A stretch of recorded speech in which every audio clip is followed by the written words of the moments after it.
Okay, this is our third free live class, and in this class, I'm going to talk about practical use of tense. অর্থাৎ টেন্সকে কিভাবে আমরা practically ব্যবহার করতে পারি, কিভাবে টেন্সের বিভিন্ন স্ট্রাকচার ব্যবহার করে প্রেজেন্টেশন দিতে পারি বা ইংলিশ স্পিকিং করতে পারি। এছাড়া টেন্স রিলেটেড বাক্যগুলোকে কিভাবে নেগেটিভ ইন্ট্রোগেটিভ করতে পারি। আমি বলছিলাম যে এই টেন্স শেখার ক্ষেত্রে আমার এই ভার্বের ফর্ম যারা জানা জরুরি, যারা ভোকাবুলারিতে দুর্বল, এই ভার্বের ফর্ম সম্পর্কে ক্লিয়ার কনসেপ্ট রাখতে হবে। তো এইগুলোকেও কিভাবে প্র্যাকটিক্যালি মেমোরাইজ করা যায় স্টোরি রাইটিং এর মাধ্যমে, এই বিষয়গুলোও দেখাবো। এবং আজকের এই সম্পূর্ণ ক্লাসটা থেকে আমি আবারও বলছি, মডাল এবং সেমি মডাল অক্সিলারি ভার্ব সম্পর্কে একটা কনসেপ্ট দিব। তো এই টেন্সের ভিতরে আসার আগে আমি যেটা বলতে চাচ্ছি এর ব্যাকগ্রাউন্ডটা নিয়ে কথা বলবো, যে টেন্স আমরা কেন শিখবো। দেখেন, যারা আমার প্রথম দিন থেকে আমার ক্লাসে জয়েন করেছিলেন বা অ্যাটেন্ড করেছিলেন, একদম ফার্স্ট ক্লাস, আমি প্রত্যেকটা ক্লাসে এই স্ট্রাকচারটা নিয়ে কথা বলি।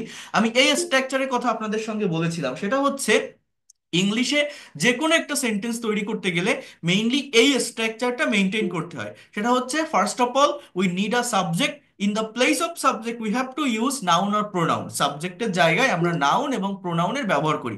সাবজেক্টের পরেই বসে ভার্ব। বাংলা বাক্যে ভার্ব কিন্তু লাস্টে বসে, কিন্তু ইংলিশে ভার্ব সাবজেক্টের পরে বসে, তারপরে এক্সটেনশন। এই এক্সটেনশনের জায়গাটাতে অবজেক্ট কমপ্লিমেন্ট অথবা অ্যাডভার্বিয়ালস এর ব্যবহার হয়। অবজেক্ট কমপ্লিমেন্ট অথবা অ্যাডভার্বিয়ালস।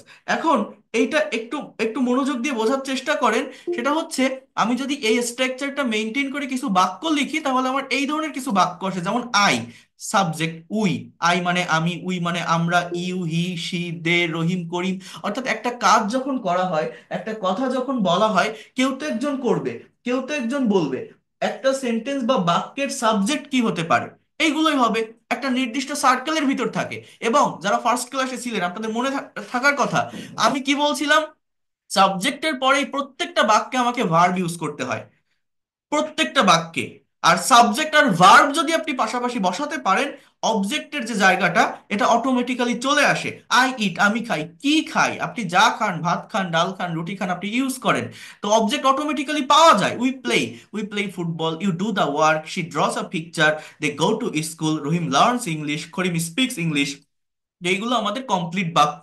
যারা গতকালকের ক্লাসে অ্যাটেন্ড করেছিলেন সেকেন্ড ফ্রি ক্লাসে, আমি আপনাদের এই বিষয়টা দেখিয়েছিলাম যে কিভাবে এই শর্ট সেন্টেন্স গুলো থেকেও আমরা লং ইংলিশ সেন্টেন্স তৈরি করতে পারি। অর্থাৎ বড় বড় যে বাক্যগুলো থাকে ইংরেজির, সেগুলো আমরা কিভাবে তৈরি করতে পারি অ্যাডভার্বিয়ালস এর ব্যবহার করে। কমপ্লিমেন্ট জিনিসটা কি, এগুলো নিয়েও ডিটেলস আলোচনা করেছি। এই জন্য আমি বারবার বলি, যারা প্রিভিয়াস রেকর্ডেড ক্লাসগুলো দেখেননি তারা দেখবেন, তাহলে এই ক্লাসগুলো বুঝতে সুবিধা হবে। কারণ ইংলিশ ল্যাঙ্গুয়েজ একটা চেইন অফ কমান্ড মেনটেন করে। আপনি যদি ওয়ার্ড না পারেন সেন্টেন্স পারবেন না, সেন্টেন্স না পারলে টেন্স পারবেন না, টেন্স না পারলে ভয়েস পারবেন না। এই সিকোয়েন্স আপনাকে বুঝতে হবে, তা না হলে কখনোই ইংরেজি শিখতে পারবেন না। এই যে লাইভ ক্লাস আমি নিচ্ছি, আপনারা গুগল মিটের মাধ্যমে ক্লাস করছেন হোয়াটসঅ্যাপ গ্রুপ থেকে, এর বেনিফিটটা কি? এর বেনিফিটটা হচ্ছে আপনি ধারাবাহিকতা মেনটেন করে এখান থেকে শিখতে পারবেন। আদারওয়াইজ আপনি আজকে আমার কাছে এই লাইভ ক্লাসটা করছেন, কালকে হয়তো ইউটিউব চ্যানেলে একটা ক্লাস দেখবেন, পরের দিন হয়তো ফেসবুক পেজে একটা ক্লাস করবেন। আপনি নিজেকে প্রশ্ন করে দেখেন, এই বিভিন্ন জায়গা থেকে ক্লাস করতে থাকলে আপনার দিনের পর দিন, মাসের পর মাস, বছরের পর বছর যেতে থাকবে। আপনাকেও ইংরেজি শিখে যেতে হবে, এই শেখাটাকে আপনি শেষ নামাতে পারবেন না। বাট আপনি যদি সত্যিকার অর্থে এই ল্যাঙ্গুয়েজটা শিখতে চান, আপনি যদি মনে করেন যে আমি এই ল্যাঙ্গুয়েজটাকে নিজের একটা অ্যাসেট বা সম্পদ হিসাবে নিতে চাই, আমার নেক্সট জেনারেশনকে শেখাতে চাই বা দ্রুত ডেভেলপ করতে চাই, আপনাকে অবশ্যই অবশ্যই ধারাবাহিকতা মেনটেন করতে হবে। তাহলেই আপনি অ্যাকচুয়াল ডেভেলপমেন্টটা পাবেন। অর্থাৎ ভাষা শেখার আগে আপনাকে এটা বুঝতে হবে যে আমি কোন জায়গা থেকে শুরু করব এবং কোথায় শেষ করব। এই ল্যাঙ্গুয়েজে ঠিক কি আছে, ঠিক কোন টপিকগুলো সম্পর্কে ক্লিয়ার কনসেপ্ট থাকলে আমি দ্রুত ডেভেলপ করতে পারবো। এই জন্য আমি আবারও বলছি, যারা প্রিভিয়াস ক্লাসগুলো দেখেননি, রেকর্ডেড ক্লাসগুলো দেখবেন, আপনাদের জন্যই ভালো হবে। কারণ এখানে আমি ধারাবাহিকতা মেনটেন করে ক্লাসগুলো নিচ্ছি। তো যেটা বললাম, এই যে বাক্যগুলো আমি লিখলাম সাবজেক্ট ভার্ব এবং অবজেক্ট মেনটেন করে, এই বাক্যগুলো যদি আপনারা যারা টেন্স চেনেন বা জানেন, এগুলো দেখলে আপনারা বুঝতে পারবেন যেটা কোন টেন্সে লেখা আছে। সাবজেক্টের পরে eat, play, do, draw, go, learn, speak, এগুলো ভার্বের কোন ফর্ম? প্রেজেন্ট ফর্ম বা ভি অন। তার মানে এই টেন্সগুলোকে বলা হয় প্রেজেন্ট ইনডিফিনিট টেন্স। এবং প্রেজেন্ট ইনডিফিনিট টেন্সের ডেফিনেশন কি, আমি এখনো মেইন পার্টে আসিনি, আমি আসতেছি, জাস্ট একটু আগে এইগুলো বোঝাতে দেন। প্রেজেন্ট ইনডিফিনিট টেন্সের ডেফিনেশন হচ্ছে কোনো একটা কাজ কেউ রেগুলার ওয়েতে করে, কেউ প্রতিদিন করে, কোনো একটা কাজ অ্যাজ ইউজুয়াল হয়ে থাকে, সেটাকেই আমরা মূলত প্রেজেন্ট ইনডিফিনিট টেন্স বলি। কথাটা মনোযোগ দিয়ে বোঝেন, হ্যাবিচুয়াল কোনো কাজ, প্রতিনিয়ত কোনো কাজ হয়, এই ধরনের কোনো কাজকে আমরা প্রেজেন্ট ইনডিফিনিট টেন্স এর সেন্টেন্স বলে থাকি। যেমন আই ইট রাইস, আমি ভাত খাই, উই প্লে ফুটবল, তুমি ফুটবল খেলো, ইউ ডু দ্য ওয়ার্ক, তুমি কাজ করো, শি ড্রস আ পিকচার, সে ছবি আঁকে, দে গো টু স্কুল, তারা স্কুলে যায়। তাহলে অ্যাজ ইউজুয়াল কেউ কোনো কাজ করে, রেগুলার ওয়েতে কোনো একটা কাজ হয়। তো এইগুলোকেই প্রেজেন্ট ইনডিফিনিট টেন্স বলছি আমরা। কিন্তু দেখেন আমাদের টেন্স কেন শিখতে হয় আগে এটা বুঝতে হবে। আপনি যখন প্র্যাকটিক্যালি কারোর সঙ্গে কনভারসেশন করবেন বা কমিউনিকেশন করবেন, একটা সার্টেইন স্ট্রাকচারের উপর ডিপেন্ড করে আপনি কথা বলতে পারবেন না, একটা সার্টেইন টাইমের উপর ডিপেন্ড করে আপনি কথা বলতে পারবেন না। আপনার কথার পরিবর্তন করতে হবে, কালের পরিবর্তন করতে হবে, সময়ের পরিবর্তন করতে হবে। You have to change your sense, you have to change your thought or time when you are going to communicate with others people or foreigner, when you will make a conversation with someone, you have to change your time. How can you do that? আমি English পারি না কেন, এই speaking আমি দুর্বল কেন? দুর্বল, আমি বাংলায় এমন একটা কথা ভাবতেছি যে কথাকে সঠিক ভার্বের ফর্ম ইউজ করে আমি ইংলিশে পুট করতে পারতেছি না। যেমন এটাও আমি দেখিয়েছিলাম যারা ফার্স্ট ক্লাসে ছিলেন। মনে করেন এ এবং বি, দুইটা ব্যক্তির ভিতরে একটা কনভারসেশন হচ্ছে, একটা কমিউনিকেশন হচ্ছে। আমার এই জায়গাটা আগে একটু বোঝেন, তাহলে টেন্স বোঝা সহজ হবে। এ এবং বি, দুইটা মানুষের ভিতরে একটা কনভারসেশন হচ্ছে, এবং এই কনভারসেশনের ভিতরে এ বি কে বলছে যে আপনি কি রাতে ভাত খেয়েছেন। কথাটা বুঝবেন, আপনি কি রাতে ভাত খেয়েছেন। তাহলে এই কথাটা আমার ইংলিশে কিভাবে আমি বলবো যে have you, try to understand here, have you eaten rice at night, আপনি কি রাতে খেয়েছেন, এটা প্রেজেন্ট পারফেক্ট টেন্সের সেন্টেন্স। আবার বোঝেন, বি বলছে, বি উত্তর দিচ্ছে আমি খাইনি, আপনি কি এখন ভাত খাইতেছেন, আমি খাইনি। অর্থাৎ I have not eaten rice, I have not eaten rice, আপনি কি এখন ভাত খাইতেছেন, এই কথাটা কে বলছে? এই কথাটা বলছে আপনার বি এ কে। অর্থাৎ এটা প্রেজেন্ট কন্টিনিউয়াস টেন্স যে আর ইউ ইটিং রাইস নাও। মনে করেন আপনি একটা কলেজ বা একটা ইউনিভার্সিটি বা কোথাও পড়াশোনা করেন, মেসে থাকেন, আপনার রুমমেট আছে, আপনার সিনিয়র বা জুনিয়র, মনে করেন আপনার সিনিয়র, সে বাইরে কোথাও গিয়েছে, এখন সন্ধ্যাবেলার দিকে বাইরে গিয়েছিল, এখন রাতে আসছে, আসার পরে আপনার কাছে শুনতেছে যে আপনি রাতে খেয়েছেন, আপনি বলছেন যে না আমি খাইনি, আপনি কি এখন খাচ্ছেন? হ্যাঁ। তো এই যে কনভারসেশনটা, এ আবার বলছে যে আমি তো সকালে খেয়েছিলাম, তাহলে এটার এটার ইংলিশ কি হবে দেখেন, I ate rice in the morning. আমাদের সবকিছু প্র্যাকটিক্যালি শিখতে হবে, তাহলে দ্রুত ল্যাঙ্গুয়েজটাকে ডেভেলপ করতে পারবো। আমরা রুলস এবং স্ট্রাকচারের ভিতরে সীমাবদ্ধ থাকবো না। আমি আবারও বলছি, প্র্যাকটিক্যাল জায়গাটার উপর গুরুত্ব দিতে হবে। কি বলছে যে I ate rice in the morning, আমি সকালে খেয়েছিলাম, আমি এখন খাবো না। I will not eat now, আমি এখন খাবো না। তো এই যে দুইজনের ভিতরে একটা স্যাম্পল কনভারসেশন লিখলাম, এইগুলোই থাক, আর দরকার নেই। এই বাক্যগুলোর ভিতরে আপনারা যদি একটু নোটিস করেন, আমি একটা কমন ভার্ব ইউজ করছি, ব্যবহার করছি। সেই ভার্বটা কি জানেন? ইট। ইট মানে খাওয়া, আমরা জানি কি ইট মানে খাওয়া। কিন্তু দেখেন আমি কোথাও লিখছি ইটেন, ই এ টি ই এন, কোথাও লিখছি ইটিং, আবার কোথাও লিখছি এ টি ই এট, আবার কোথাও লিখছি যে উইল ইট বা উইল নট ইট। এই যে ইট ভার্বটাকে কোথাও ইটেন, ইটিং, এট, উইল ইট লিখলাম, এই জিনিসটাই আমরা ইনস্ট্যান্টলি ইউজ করতে পারি না বলে ইংলিশে কথা বলতে পারি না। তো এই জিনিসটা কিভাবে ইউজ করতে হয়, এটা টেন্সের স্ট্রাকচারের মাধ্যমে করা যায়। কিন্তু দেখেন, টেন্সের স্ট্রাকচার কিন্তু শুধু শিখে রাখলে হবে না। এই জায়গাটাতে, এই জায়গাটাতে টেন্সের স্ট্রাকচারের পাশাপাশি আমার আগে গুরুত্ব দিতে হবে ভার্বের ফর্মকে। কথাটা মনোযোগ দিয়ে বোঝেন, ভার্বের ফর্ম মানে কি জানেন? Conjugation of verb. এটা যদি আপনি না জানেন, আপনি যেখান থেকে ইংরেজি শেখেন না কেন, যে ইংরেজি শেখেন না কেন, আপনি কোনোদিন ল্যাঙ্গুয়েজটা শিখতে পারবেন না। যেটাই, যে রুল, যে স্ট্রাকচারই শিখতে যান না কেন, দেখবেন লেখা থাকে ভার্বের অমুক ফর্ম, ভার্বের তমুক ফর্ম। তো এইটা আগে বুঝতে হবে ভার্বের ফর্মটা অ্যাকচুয়ালি কি, বা এটাকে কিভাবে ব্যবহার করা হয়।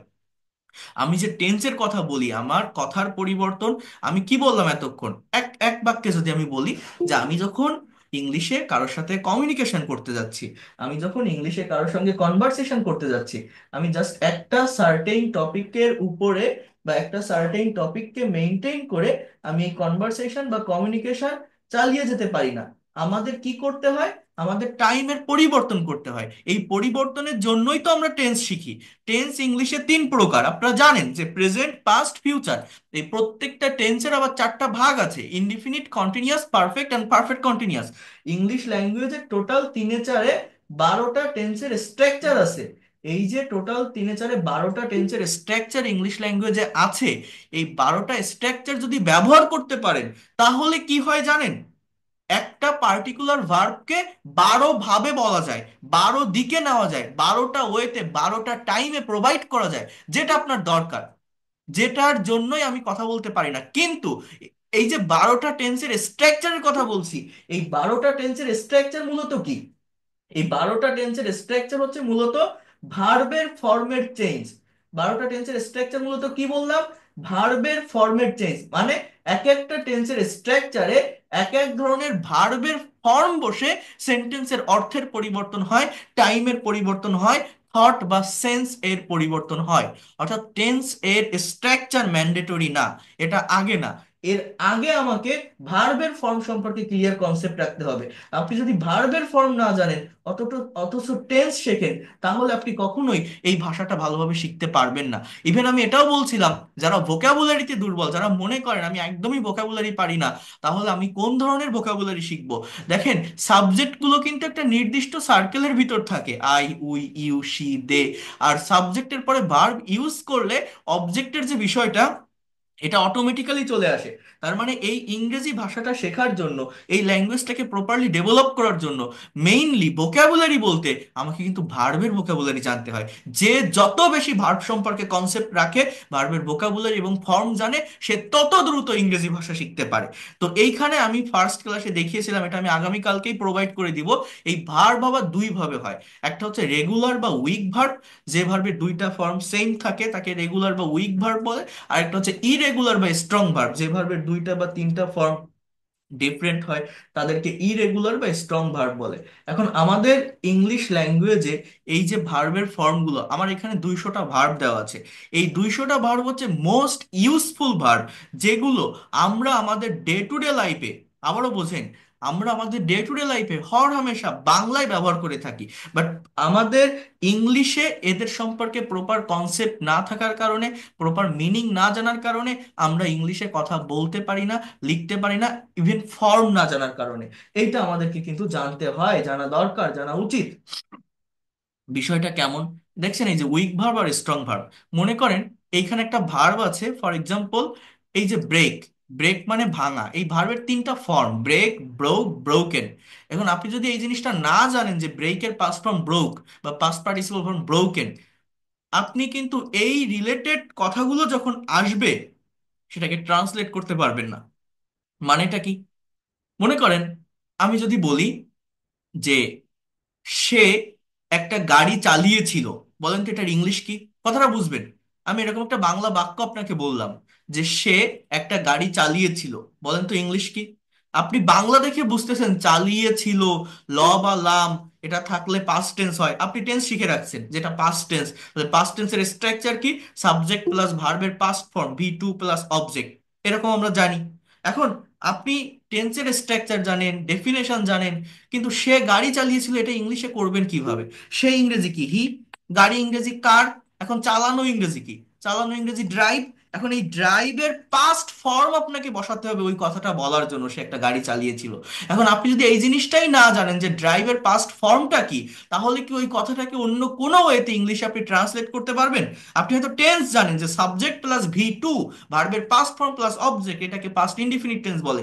কিন্তু আমার যে মেইন ভার্বটা আছে, ওই ভার্বের পাস্ট ফর্ম যদি না জানেন, এই ড্র ভার্বের পাস্ট ফর্ম কি এটা যদি না জানেন, আপনি ইংলিশে কথা কিভাবে বলবেন? টেন্স শিখে পারবেন না। তার মানে টেন্সের আগে ভার্ব শিখতে হবে। টেন্স মূলত কি? টেন্সের স্ট্রাকচার মূলত কি?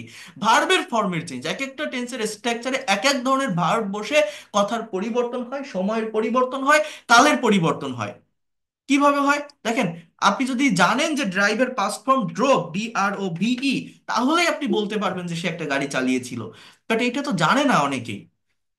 আমাদের মেইন প্রবলেম কিন্তু এই জায়গায়, আর কিছুই না। এই যে আপনারা স্পোকেন শিখতে চান, আমি স্পোকেন ইংলিশ শিখবো, আমি ইংলিশে দুর্বল, স্পিকিং করতে পারি না। কেন পারি না? শুধুমাত্র ভার্ব সম্পর্কে কনসেপ্ট নেই এই জন্য। তো এবার একটু বোঝেন, আমি যদি একটা পার্টিকুলার ভার্বকে আমি যদি ব্যবহার করে লিখি, এই দেখেন আমি কি বললাম, প্রত্যেকটা ভার্বের ফর্ম আছে, একটা ভার্বের টোটাল 5টা ফর্ম থাকে।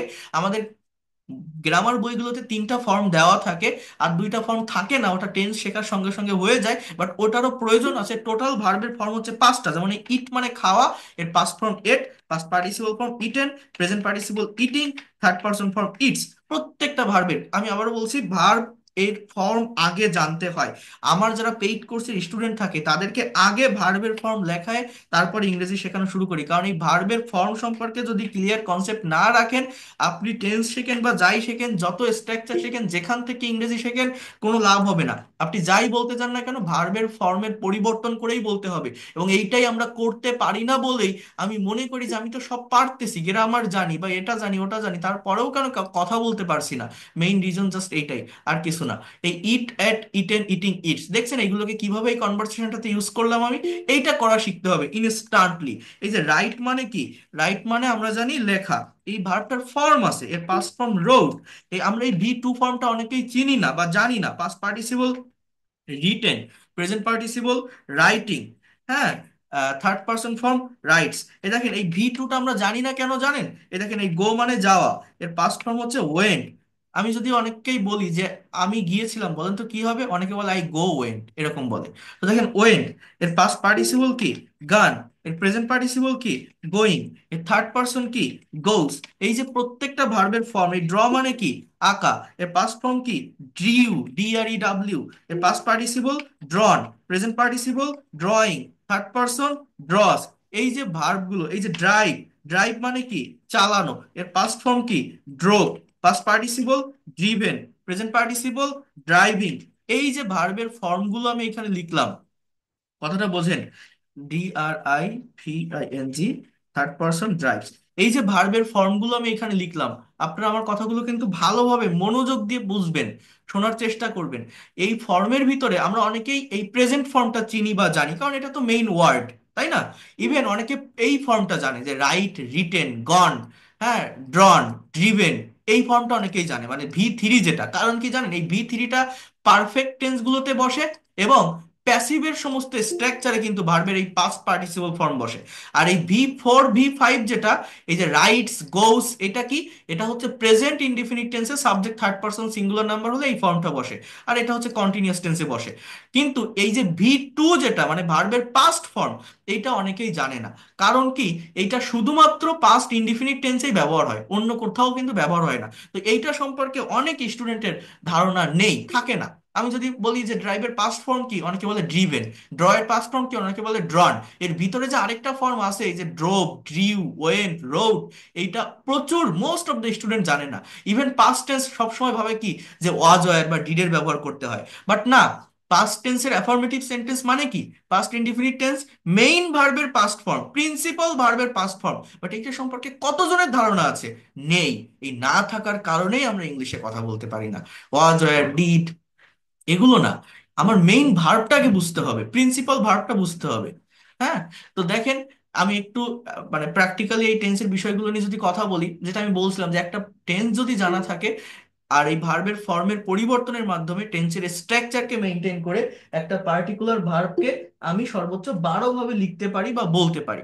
যেমন এই দেখেন, হি ড্রাইভস আ কার, সে একটা গাড়ি চালায়, এই যে বাক্যটা আমি লিখলাম, তাই না? সাবজেক্ট হি, অবজেক্ট এ কার, ভার্বটা কি? ড্রাইভ। এখন আমি কি বলছি? আমি কথা বলতে পারি না কেন? আমি যখন স্পিকিং করতে যাই প্র্যাকটিক্যালি, আমি সময়ের পরিবর্তন করতে পারি না। পরিবর্তনটা কিভাবে করতে হয়? ভার্বের ফর্মের পরিবর্তনের মাধ্যমে। যেমন জাস্ট দেখেন, সাবজেক্ট সাবজেক্টের জায়গায় আছে, অবজেক্ট অবজেক্টের জায়গায় আছে, আমার পরিবর্তনটা কোথায়? এই ড্রাইভের এখানে আপনি যদি বলেন হি ড্রোভ এ কার, সে একটা গাড়ি চালিয়েছিল। He will drive a car, সে একটা গাড়ি চালাবে। হি ইজ ড্রাইভিং আ কার, সে একটা গাড়ি চালাইতেছে। হি ওয়াজ ড্রাইভিং আ কার, সে একটা গাড়ি চালাচ্ছিল। He will be driving a car, সে একটা গাড়ি চালাতে থাকবে। He has driven a car, সে একটা গাড়ি চালিয়েছে। হি হ্যাড ড্রিভেন এ কার, সে একটা গাড়ি চালিয়েছিল। He will have driven a car, will have plus V3, will have driven a car, সে একটা গাড়ি চালিয়ে থাকবে। এই আমার কয়টা হয়ে গেল দেখেন তো একটু ভেবে। আমার এখানে আমি টোটাল ফর্ম লিখলাম 1 2 3 4 5 6 7 8, নয়টা ফর্ম লেখা হয়ে গেছে। আর পারফেক্ট কন্টিনিউয়াস টেন্স থাকে, যেমন he has been driving a car since morning.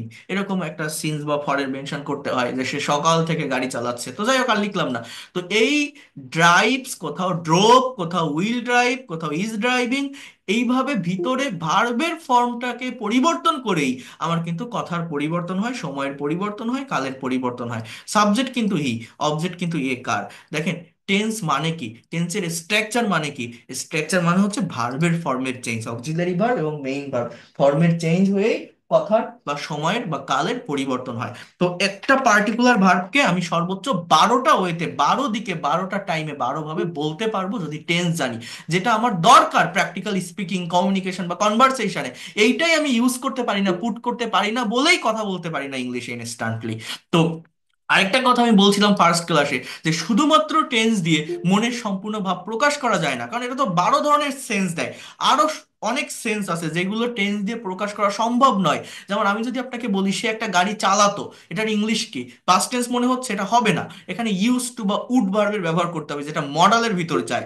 অথবা আমি যদি বলি তার আজ গাড়ি চালানোর কথা, তাকে এই গাড়িটা চালাতে হয়েছিল, এই কথাগুলো আপনি ওইভাবে এই অ্যাকচুয়াল টেন্স দিয়ে আপনি বলতে পারবেন না। তখন মডালের সাহায্য নিতে হয়। ইংলিশ ল্যাঙ্গুয়েজে টোটাল 18টার মতো মডাল, সেমি মডাল আছে। Can, could, may, might, shall, should, will, would, need to, dare to. তো ওইটা নিয়ে আগামী ক্লাস, অর্থাৎ ফোর্থ ফ্রি লাইভ ক্লাস, আমি ডিটেলসে কথা বলবো। তো আমি এটাও আপনাদের বলছিলাম, এই 12টা টেন্স আর 18টা মডাল, টোটাল 30টা স্ট্রাকচার যদি আপনার জানা থাকে, তাহলে একটা পার্টিকুলার ভার্ব দিয়ে 30 ধরনের সেন্টেন্স তৈরি করতে পারেন। একটা কথাকে 30টা ওয়েতে 30 দিকে নিতে পারেন বা বলতে পারেন। আর এইটা যদি আপনি একবার পারেন, whatever you think in Bangla, you will be able to speak in English. যে কোনো কিছু আপনি বাংলায় ভাবেন না কেন, আপনি ইংলিশে কথা বলতে সক্ষম হবেন, ইংলিশে কথা বলতে পারবেন, স্পিকিং করতে পারবেন। ইংলিশ ল্যাঙ্গুয়েজ কঠিন কিছু না, it is a very straight language. Just you have to follow some technique, technique and strategy, আর কিছু না। প্র্যাকটিস করতে হয়, এর এর জন্য রকেট সায়েন্স লাগে না, আহামরি ব্রেন লাগে না। প্র্যাকটিসের মাধ্যমে ল্যাঙ্গুয়েজটাকে ডেভেলপ করা সম্ভব, বাট সেই প্র্যাকটিসটা টেকনিক এবং স্ট্র্যাটেজি ফলো করে করতে হয়। তো আসেন এবার আমি মেইন স্লাইডের ভিতর যাই। তাহলে আমি কি বললাম? এই যে টেন্সটা আমি শিখবো, কেন শিখবো? আমার সময়ের পরিবর্তনের জন্য টেন্সটা শিখতে হয়, মেইন কথা হচ্ছে এইটা। তো এই টেন্সের স্ট্রাকচার যেগুলো আমরা দেখি, এগুলো মূলত কি? এগুলো মূলত ভার্বের ফর্মেট চেঞ্জ। তো টেন্স শেখার আগে ভার্বের ফর্ম সম্পর্কে কনসেপ্ট রাখতে হবে। আমি ওটা পাঠিয়ে দিব, আর আজকের এই ক্লাসটাতে আমি দেখাবো ওই ভার্বের ফর্ম মেমোরাইজ করার ওয়েটা কি। তো তার আগে টেন্স নিয়ে একটু আলোচনা করি। টেন্স আমি এখানে পেয়েছিলাম যে টোটাল 3 প্রকার: প্রেজেন্ট, পাস্ট এবং ফিউচার। এইখানে একটা কথা বলছে, দেখেন, আমরা সারাদিনের 90 থেকে 95% কথাবার্তা শুধুমাত্র সিম্পল প্রেজেন্ট, পাস্ট এবং ফিউচার ব্যবহার করে বলতে পারি। অর্থাৎ যে 12টা টেন্সের স্ট্রাকচার আছে, এই 12টা স্ট্রাকচারের ভিতরে সব থেকে বেশি ব্যবহৃত হয় ইনডিফিনিট বা সিম্পল টেন্সগুলো, প্রেজেন্ট, পাস্ট এবং ফিউচার। হ্যাঁ, তাহলে দেখেন, এইখানে একটা টেবল আছে। আমি যদি আগে এইটা নিয়ে একটু কথা বলি, হ্যার ইউ ক্যান সি, এখানে একটু দেখেন, লেখা আছে অ্যাফার্মেটিভ সেন্টেন্স স্টেপ 1। এখানে এই যে টেবলটা, স্টার্টার, স্টার্টার মানে কি? শুরু, যেটা মানে সাবজেক্ট। একটা কথা যখন বলা হয়, যে যেটা একটু আগে বললাম, একটা কাজ যখন করা হয়, কেউ তো একজন করবে, কেউ তো একজন বলবে। অর্থাৎ একটা সেন্টেন্সের সাবজেক্ট কি হতে পারে? সাবজেক্ট হতে পারে I, we, you, he, she, they, it, Rana. Those are the subject. After that present simple বা V1, হ্যাঁ, পাস্ট সিম্পল বা V2, future simple. Future form বলে কোনো ফর্ম হয় না, মূলত প্রেজেন্ট ফর্মের ভার্বের আগে শ্যাল অথবা উইল যুক্ত করলে কথাটা ফিউচারে নেওয়া যায়। শ্যালটা শুধুমাত্র ফার্স্ট পারসন সাবজেক্টের সঙ্গে বসে। সাবজেক্ট যদি আই এবং উই হয় তাহলে শ্যাল ইউজ করা যায়। ইউ, হি, শি, দে, এদের সঙ্গে শ্যাল ইউজ করা যায় না। বাট উইলটাকে যে কোনো পার্সনের সঙ্গে ব্যবহার করা যায়, এবং মডার্ন গ্রামার অনুযায়ী সব জায়গায় উইলের ব্যবহার হয়। তো শ্যালকে স্কিপ করে যদি সব জায়গায় উইলের ব্যবহার করেন তাহলে কোনো কনফিউশন থাকে না। আরেকটা কথা কি বললাম, যে সাবজেক্ট আর ভার্ব যদি আপনি পাশাপাশি ইউজ করতে পারেন, অবজেক্ট অটোমেটিক্যাল চলে আসে। তাহলে আমরা যদি এখান থেকে একটু প্র্যাকটিস করি, দেখেন, কম্পেয়ার করা শিখতে হবে। আমি যেটা বারবার বলি, আমি কথা বলতে পারি না, স্পিকিং ইংলিশ, ইংলিশ ল্যাঙ্গুয়েজটা পারি না কেন? আমি যেটা বলতে চাচ্ছি সেটা ইংলিশে কনভার্ট করতে পারি না। এর মেইন রিজন, আমি সময়ের পরিবর্তন করতে পারি না। টেন্স আমরা শিখি, স্ট্রাকচার শিখে বসে থাকি, প্র্যাকটিক্যাল ব্যবহারটা বুঝি না। যেমন দেখেন, আই রাইট আ লেটার, আমি একটা চিঠি লিখি। অর্থাৎ অ্যাজ ইউজুয়াল কেউ কোনো কাজ করে, রেগুলার ওয়েতে করে, কোনো একটা কাজ প্রতিদিন হয়, সাবজেক্টের পরেই ভার্বের এই প্রেজেন্ট ফর্মগুলো বসে। যখনই এটার পাস্ট ফর্ম আপনি ইউজ করছেন, এটাকে বলছি পাস্ট ইনডিফিনিট টেন্স, এবং এর ডেফিনেশন কি? অতীতে কেউ কোনো কাজ করেছিল, কোনো একটা কাজ হয়েছিল, গিয়েছিল, থেকেছিল, পড়েছিল, নিয়েছিল, দিয়েছিল, that is called past indefinite tense. Then will plus V one, এটা আমরা ফিউচারে বলছি যে ভবিষ্যতে কেউ করবে, লিখবে, থাকবে। অর্থাৎ যদি আমি কম্পেয়ার করে পড়ি, আই রাইট আ লেটার, আমি একটা চিঠি লিখি। আই রোট আ লেটার, আমি একটা চিঠি লিখেছিলাম। I will write a letter, আমি একটা চিঠি লিখবো। উই সিং আ সং, আমরা গান গাই। উই স্যাং আ সং, আমরা গান গেয়েছিলাম। We will sing a song, আমরা গান গাইবো। ইউ ওয়াচ টিভি, তুমি টিভি দেখো। অ্যাজ ইউজুয়াল কেউ কোনো কাজ করে, ইউ ওয়াচ টিভি, তুমি টিভি দেখেছিলে। ইউ উইল ওয়াচ টিভি, তুমি টিভি দেখবে। হি নোজ হিম, সে তাকে চেনে। হি নিউ হিম, সে তাকে চিনেছিল। হি উইল নো হিম, সে তাকে চিনবে। শি প্লেইজ ফুটবল, সে ফুটবল খেলে। শি প্লেইড ফুটবল, সে ফুটবল খেলেছিল। শি উইল প্লে ফুটবল, সে ফুটবল খেলবে।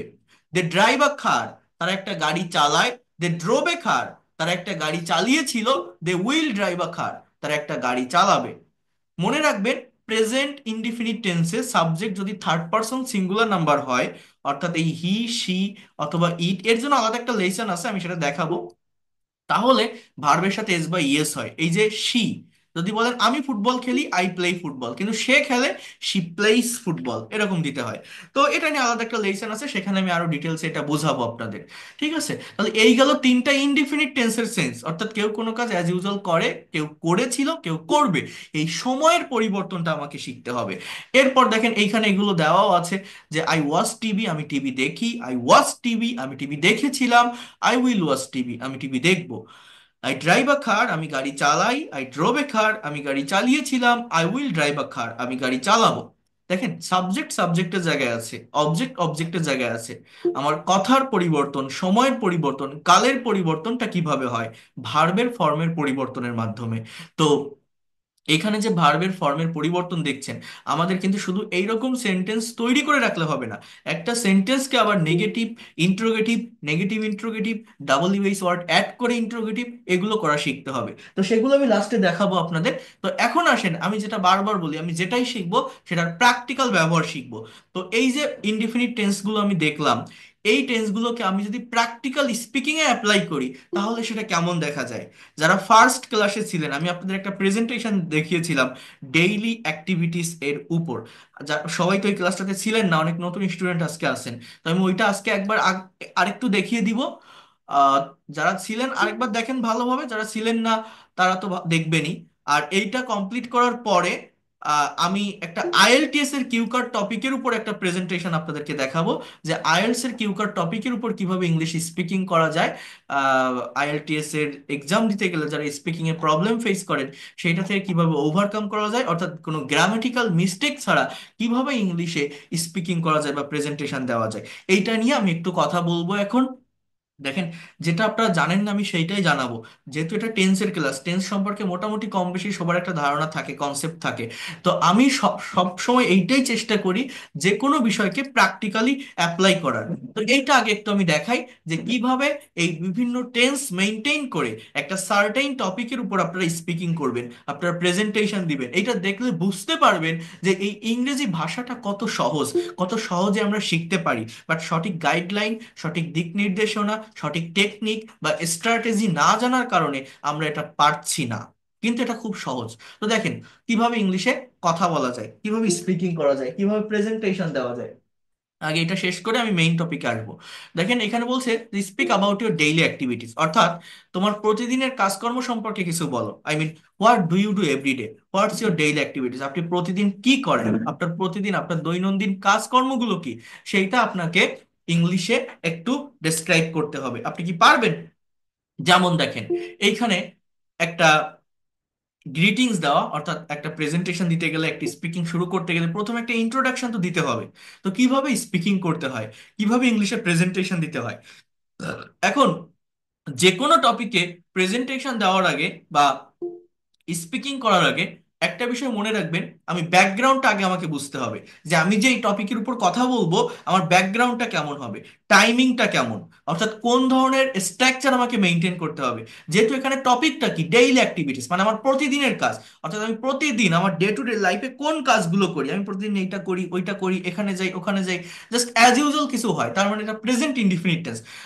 তার মানে কি, আমি যখন স্পিকিং করব প্রত্যেকটা ইংলিশ বাক্যে, এটা মনে রাখবেন, সাবজেক্টের পরে ভার্ব ইউজ করতে হয়, সাবজেক্টের পরে ভার্ব। আর সাবজেক্ট আর ভার্ব পাশাপাশি বসালে বাকি অংশটা অটোমেটিক্যালি চলে আসে। এবং এই ভার্বটার প্রেজেন্ট ফর্ম আমার এখানে ইউজ করতে হবে, যেহেতু ডেইলি অ্যাক্টিভিটিস, প্রেজেন্ট ফর্ম। এটা মনে রাখবেন। আমরা অনেকে স্পিকিং করার ক্ষেত্রে ভার্বটা ইউজ করি না, কারণ আমাদের এই বাংলায় ভার্ব লাস্টে ব্যবহৃত হয়। আর আমাদের মাদার টাং বাংলা, মাতৃভাষা বাংলা। আমরা যখন প্রাইমারি লেভেলে কোনো কিছু ইংলিশে লিখতে যাই বা বলতে যাই, আগে আমার ব্রেনে বাংলাটা চলে আসে, তো অনেক সময় আমরা ওই বাংলার মতো করে করে ফেলি, অর্থাৎ আগে অ্যাডভার্ব, এক্সটেনশন অর্থাৎ অবজেক্টের বিষয়গুলো আগে নিয়ে আসি, তখন আর সেন্টেন্স মিলাতে পারি না। এটা হয়, মানে আমার পেইড কোর্সের স্টুডেন্টদের অনেকেই ল্যাঙ্গুয়েজ ক্লাবে প্র্যাকটিস করেন, ওই জায়গায় আমি দেখি মানে বাংলার মতো করে বলে ফেলে, অর্থাৎ অবজেক্ট বা অ্যাডভার্বের বিষয়গুলো আগে চলে আসে, ওই একটা ঝোঁক থেকে যায়, যেহেতু সে বাংলা থেকে ওইটা ট্রান্সলেট করতে যাচ্ছে। বাট ওই জায়গাটা থেকে কিভাবে ওভারকাম করা যায় সেটা আমি শিখাই, আমি দেখাবো আপনাদের। তো দেখেন এখানে কি বলছে যে কিভাবে প্রেজেন্টেশন দিতে হয়। বলছে, আসসালামু আলাইকুম, good afternoon you all, I am Sakib. Before you, before you মানে আপনাদের সামনে আমি সাকিব বলছি, ইন ফ্রন্ট অফ ইউ বলা যায়। I am really glad to share my feelings, আমি সত্যি আনন্দিত আমার অনুভূতিটা ব্যক্ত করতে পেরে। I will try to say something about my daily activities, আমি আমার দৈনন্দিন কাজ বা ডেইলি অ্যাক্টিভিটিস সম্পর্কে কিছু বলার চেষ্টা করব। Then here you can see, I get up early in the morning every day, আমি প্রতিদিন খুব সকালে ঘুম থেকে উঠি। Then I brush my teeth, আমি দাঁত ব্রাশ করি। Then I wash my face and take ablution for ফজর প্রেয়ার, তারপর আমি মুখ ধুই এবং ফজরের নামাজের জন্য উজু করি। After that I do some exercise, তারপর আমি কিছু ব্যায়াম করি। আই ডু সাম এক্সারসাইজ, আমি কিছু ব্যায়াম করি। দেখেন সাবজেক্টের পরেই কিন্তু ভার্ব, অ্যাজ ইউজুয়াল কেউ কোনো কাজ করে রেগুলার ওয়েতে, সাবজেক্টের পরে ভার্বের present form. Then I refresh my self and take my breakfast, তারপর আমি ফ্রেশ হই এবং আমার ব্রেকফাস্ট করি। Then I get ready to go to office at 9:30 AM, তারপর আমি 9:30টার দিকে অফিসে যাওয়ার জন্য রেডি হই। I start doing my work, আমি আমার কাজ শুরু করি। Then I take lunch at 2 PM, আমি 2টায় লাঞ্চ করি। I come back from office at 5 PM, আমি 5টায় অফিস থেকে বাসায় ফিরি। And I spend some times with my family, তারপর আমার পরিবারের সাথে আমি কিছু সময় পার করি। Then I learn English for 1 hour, আমি 1 ঘন্টার জন্য ইংরেজি শিখি। And I take my dinner at 10 PM, আমি 10টায় আমার ডিনার করি। Then I go to bed for sleeping at 11 PM, আমি 11টায় বেডে ঘুমাতে যাই। আর that's all about my daily activities, thanks for patience hearing. তাহলে অ্যাজ ইউজুয়াল কেউ কোনো কাজ করে, রেগুলার ওয়েতে করে, প্রতিদিন করে, কোনো একটা কাজ রেগুলারলি হয়, এইটাকেই আমরা প্রেজেন্ট ইনডিফিনিট টেন্স দিয়ে ডিসক্রাইব করতে পারি। এখন দেখেন আমি যেটা আপনাদেরকে মেইনলি বলতে চাচ্ছি সেটা হচ্ছে, আমি ইংরেজি পারি না কেন, সময়ের পরিবর্তন করতে পারি না। অর্থাৎ আপনি যদি আপনি এখন আমার কাছে ক্লাস করছেন, কত বাজে? 10টা 47। এখন আমি যদি আপনাকে প্রশ্ন করি যে ভাই বা ম্যাডাম, এখন তো আপনারা আমার ক্লাসে আছেন, আপনি আজকে সারাদিন কি করেছেন, I mean what did you do today, অথবা আপনি গতকাল কি করেছিলেন, আপনার গতকালকে সারাদিনের কাজগুলো কি ছিল, can you describe in front of me what did you do yesterday. এখন আপনি যদি বলেন যে স্যার আমি গতকাল এই টাইমে ঘুম থেকে উঠেছিলাম, ফজরের নামাজ পড়লাম, একটু এক্সারসাইজ করলাম, ব্রেকফাস্ট করলাম, গোসল করলাম, তারপর অফিসে গিয়েছিলাম বা কলেজে গিয়েছিলাম, তারপরে এই টাইমে আমি লাঞ্চ করলাম, আমার স্ত্রীকে নিয়ে বিকালে একটু শপিং এ গেছিলাম বা স্বামীকে নিয়ে একটু বাইরে বের হয়েছিলাম, সন্ধ্যাবেলায় একটু খবরের কাগজ পড়লাম, মাগরিবের নামাজ পড়লাম, তারপর একটু ইংরেজি চর্চা করলাম, এগুলো করেছিলাম এবং রাতে ঘুমায় পড়েছিলাম। এই যে করেছিলাম, গিয়েছিলাম, পড়েছিলাম, দিয়েছিলাম, অর্থাৎ অতীতের কোনো কাজ যখন আপনি ডেসক্রাইব করবেন, পাস্টের কোনো কাজ যখন আপনি ডেসক্রাইব করবেন, তখন আপনি কিভাবে বলবেন? এইটা কি আপনি পারেন? এইটা আপনাকেই ভাবতে হবে। দেখেন, একটা টিচার হাজারটা ক্লাস নিলেও কোনো লাভ হয় না যদি না আপনি নিজে কাজ না করেন, কারণ এটা সায়েন্স না বা ম্যাথ না যে উনি ক্লাস নিচ্ছে আমি মনোযোগ দিয়ে দেখি। এটা ল্যাঙ্গুয়েজ, একটা ভাষা, ভাষা শিখতে গেলে নিজের ব্রেন দিয়ে আইডিয়া জেনারেট করতে হবে, নিজের মুখ দিয়ে কথা বের করতে হবে, অর্থাৎ আপনাকেই চর্চা করতে হবে। অনেকেই বলে যে আপনার পেইড কোর্স ফ্রি কোর্সের পার্থক্য কি? পার্থক্য এইটাই, এখানে অন ওয়ে কমিউনিকেশনের মতো হয় যে আপনাদের মিউট করে রেখে আমি পড়াচ্ছি, কারণ অনেক স্টুডেন্ট আনমিউট করে দিলে একসঙ্গে সবাই কথা বলে উঠবে। বাট পেইড কোর্সের বেনিফিটটা কি, সেখানে কম স্টুডেন্ট থাকে এবং সেখানে আমি তাদের কাছ থেকে ফিডব্যাক নিতে পারি। এই যে একটা ডেইলি অ্যাক্টিভিটিস দেখালাম, এইটা একটা স্যাম্পল অ্যান্সার। আপনারা এক একজন এক এক ধরনের কাজ করে থাকেন, তো প্রত্যেকের অ্যান্সার ডিফারেন্ট হবে। তো প্রত্যেকে যদি নিজের মতো করে নিজের এক্সপিরিয়েন্সটা এখানে শেয়ার করেন, অর্থাৎ আপনি যদি একবার কথা বলা শুরু করেন, আপনি নিজের ভিতরে একটা কনফিডেন্ট পাবেন, একটা প্লেজার পাবেন। পরের দিন আবার আপনার প্রেজেন্টেশন দিতে ইচ্ছা করবে, আবার কথা বলতে ইচ্ছা করবে। কিন্তু যারা কথা বলে না, যারা স্পিকিং করে না, যারা ভয় পায়, মনে করে যে আমি এটা ভুল করব, আমি আগে শিখি, শিখতে থাকি, ওই শিখতে থাকলে শিখে যেতে হবে সারা জীবন, ওই শেখা শেষ নামাতে পারবেন না।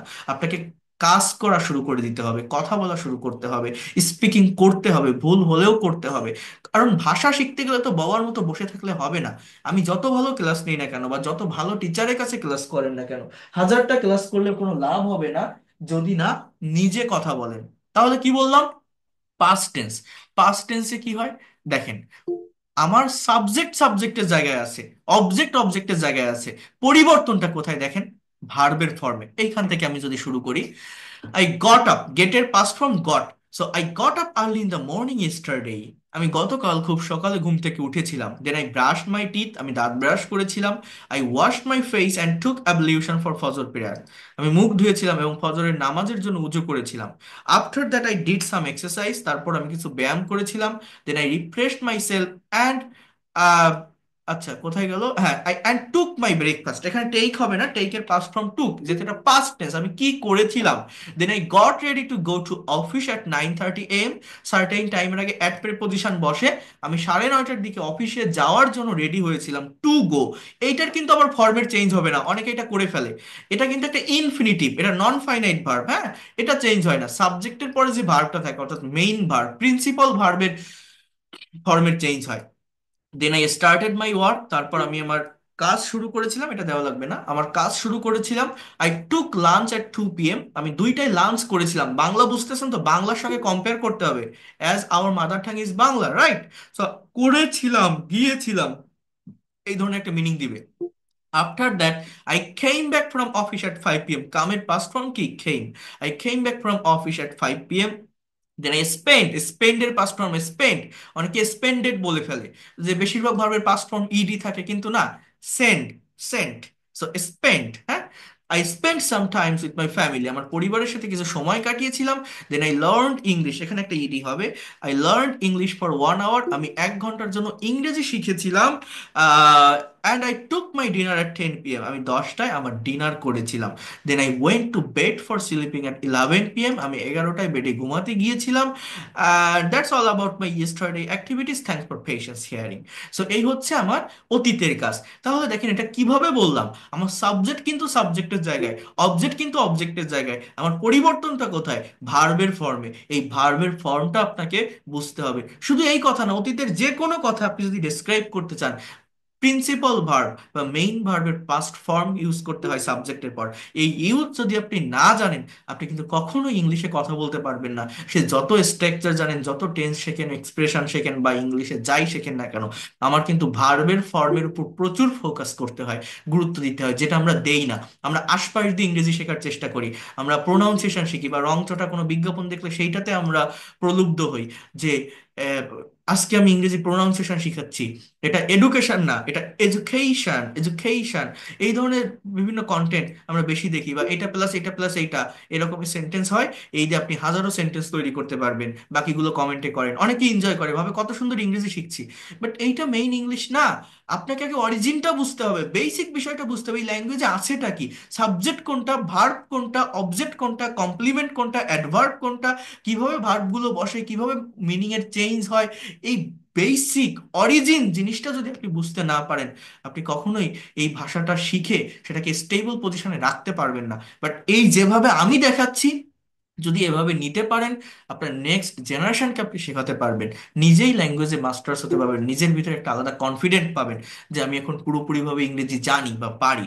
এইটা দেখতে হয়, এইটাই অরিজিনাল ল্যাঙ্গুয়েজ। এরপর দেখেন আমি যেটা বলছি, এখন আমি যদি টাইমের আরেকটা চেঞ্জ করি, অর্থাৎ আমি যদি আপনাকে এখন এটা বলি যে what will you do tomorrow, আর what will be your tomorrow activities. অর্থাৎ এখন আপনি আমার ক্লাস করছেন, তাই না?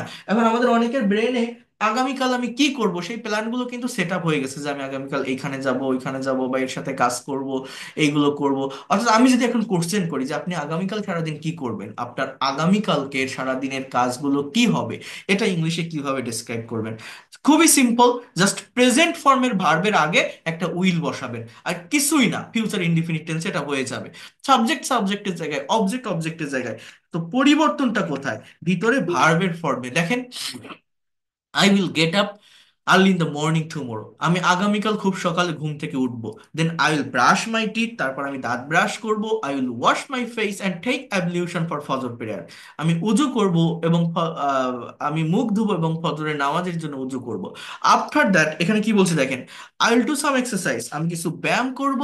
দেন I will refresh my self and take my breakfast, আমি ফ্রেশ হব এবং আমার ব্রেকফাস্ট করব।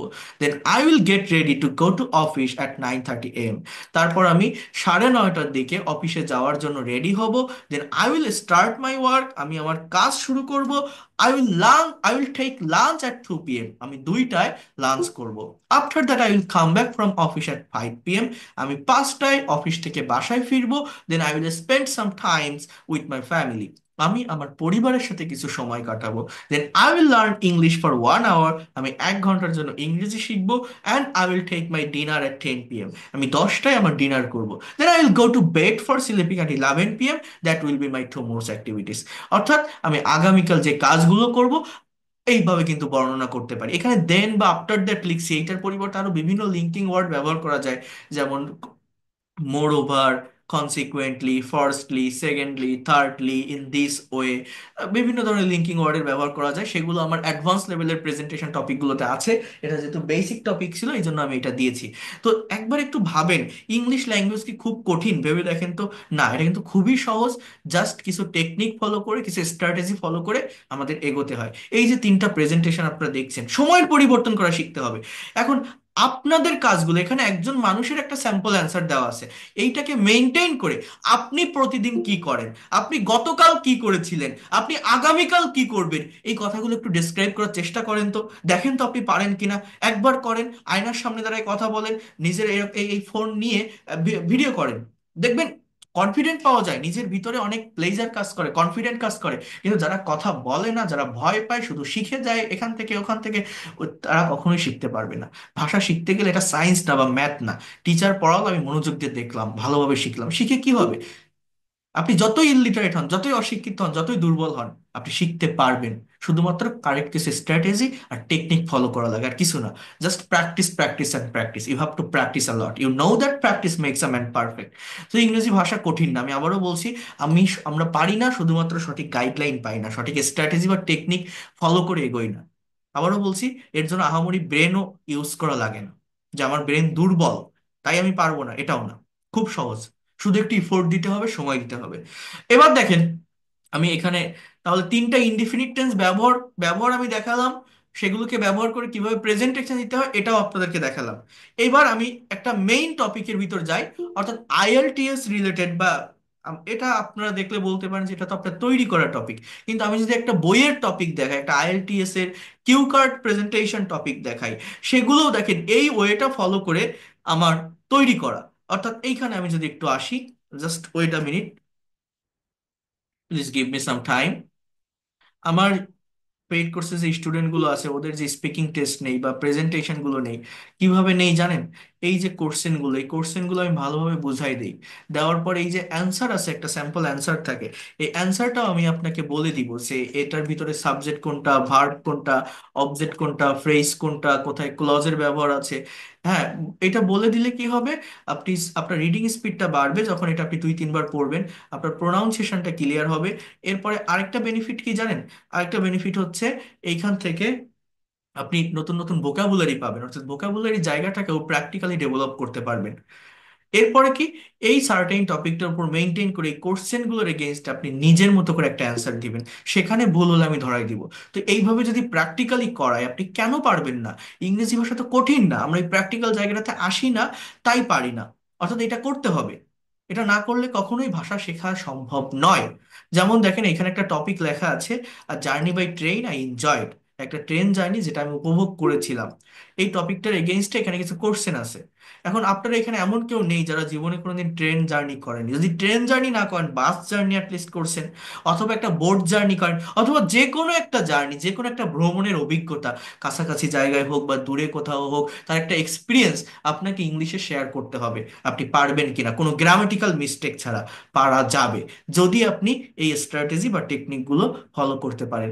ইংলিশে কথা বলার দুইটা ওয়ে, ইংরেজি ভাষা শেখার দুইটা ওয়ে। একটা হচ্ছে নেটিভ স্পিকারদের সঙ্গে কমিউনিকেশন করা, একটা টপিকের উপর প্রেজেন্টেশন দেওয়া। তো বাংলাদেশের পার্সপেক্টিভ থেকে সেটা সম্ভব হয় না। আমরা বিভিন্ন অ্যাপ ব্যবহার করি, অনলাইনে পাওয়া যায়, দেখবেন বাডি টক, হ্যালো ইংলিশ, স্পিক ইংলিশ, এগুলো ব্যবহার করে কিন্তু আমরা ইংলিশে কনভারসেশন করি। বাট এইখানে আপনি কাদের সাথে কনভারসেশন করেন? দেখবেন আপনার অপোজিটে যে পার্সনটা থাকে, সে ইন্ডিয়ান, না হলে ইন্দোনেশিয়ান, না হলে ফিলিপিন, ভিয়েতনাম, থাইল্যান্ড, এই ধরনের কোনো কান্ট্রির লোক, যারা আপনার মতোই দুর্বল ইংরেজি শিখতে আসছে। তো তাদের সঙ্গে যখন আপনি কনভারসেশন করছেন, কখনো ওই অ্যাকচুয়াল ডেভেলপমেন্টটা আসে না। আপনি বলছেন তাকে, hi, hello bro, how are you, what do you do, what are you doing now, where are you from, just এই কথাগুলোই বললেন, ফোনটা কেটে গেল। আবার আরেকজনের কাছে কল দিলেন, ওই কথাগুলোই বলছেন। অর্থাৎ একটা সার্কেলের ভিতর আপনি আটকে থাকছেন, কিন্তু কথাকে ব্রডেন্স করতে পারছেন না, বাড়াতে পারছেন না। অথবা অনেকেই বিভিন্ন চ্যাটিং গ্রুপে থাকেন না, মেসেঞ্জার বা হোয়াটসঅ্যাপ গ্রুপ, সেখানেও দেখবেন কতটুকু শিখতে পারে সেগুলো থেকে, hi, hello, how are you, what do you do, what are you doing now, where are you from, what kinds of food do you like most. সে চলে গেল, আরেকজন আসলো, তার সাথেও ঠিক ওই কথাগুলোই বললেন। তো এইভাবে কখনো বাড়ানো যায় না, অর্থাৎ প্রফেশনাল হওয়া যায় না। কিন্তু যদি টপিকের উপর প্রেজেন্টেশন দেন, এক এক টপিকের স্ট্রাকচার এক এক ধরনের থাকে, এক একটা টাইমের উপর থাকে, অনেক বেশি ইনফরমেশন গ্যাদার করা যায়। আমি যেভাবে করাই এটা, অ্যাটলিস্ট 10টা টপিকের উপর প্রেজেন্টেশন দিবেন, আপনি নিজেও ইমাজিন করতে পারবেন আপনি কখন স্পিকিং এক্সপার্ট হয়ে গেছেন, আপনার নিজের অজান্তেই আপনি কথা বলা শুরু করে দিবেন ইংলিশে। আর যারা ইংলিশে এক্সপার্ট, যারা ভালো পারে, প্রচুর পরিমাণে প্যাসেজ তারা অ্যানালাইসিস করে। কারণ শুধুমাত্র রুলস স্ট্রাকচার শিখে ইংরেজি ভাষা শেখা যায় না।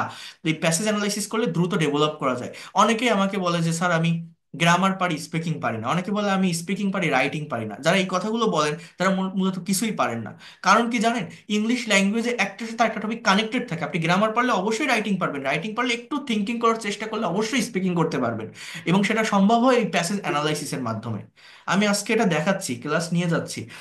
সবাই তো আমার পেইড কোর্সে আসবেন না, আজকে অনেকেই আপনারা ভর্তি হয়েছেন। বাট যারা আসবেন না, যারা ফ্রি ক্লাস করে যাচ্ছেন, যদি কখনো কোনো টিচারের কাছে পেইড কোর্স করেন, এমন কারো কাছে করবেন যারা এই প্যাসেজ অ্যানালাইসিস নিয়ে কাজ করে, যারা নিউজ এডিটোরিয়াল ট্রান্সলেট করে, যারা ছোট ছোট রুলস পড়ায়, স্ট্রাকচার পড়ায়। ওইটা থেকে কখনোই ডেভেলপমেন্ট আসে না। অনেক টিচার আছে, ভালো ভালো টিচার, যারা এইগুলো করায়। তো এইটা করলে দ্রুত ডেভেলপমেন্টটা আসে, দ্রুত ল্যাঙ্গুয়েজটা শেখা যায়। এটা হয়তো অনেকেই শিখতে চায় না, অনেকেই মনে করে কঠিন জিনিস বা কি না কি দেখাচ্ছে। কিন্তু এইটাই অ্যাকচুয়াল ল্যাঙ্গুয়েজ, প্রফেশনাল হতে গেলে এইটাই করতে হয়। তো আমি এখানে একজনের একটা স্যাম্পল অ্যান্সার আছে, এটা আমি একটু দেখাই দিই।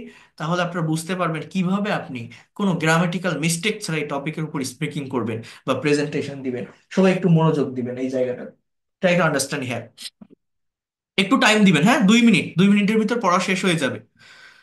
এখানে বলছি দেখেন, during the last summer vacation, just একটা জার্নির এক্সপিরিয়েন্স যে কোনো একজনের, এইটাকে ডিপেন্ড করে এর এগেনস্টে এখানে কিছু কোশ্চেন আছে। এই কোশ্চেনটা আপনাকে আপনার নিজের মতো করে অ্যান্সার করতে হবে।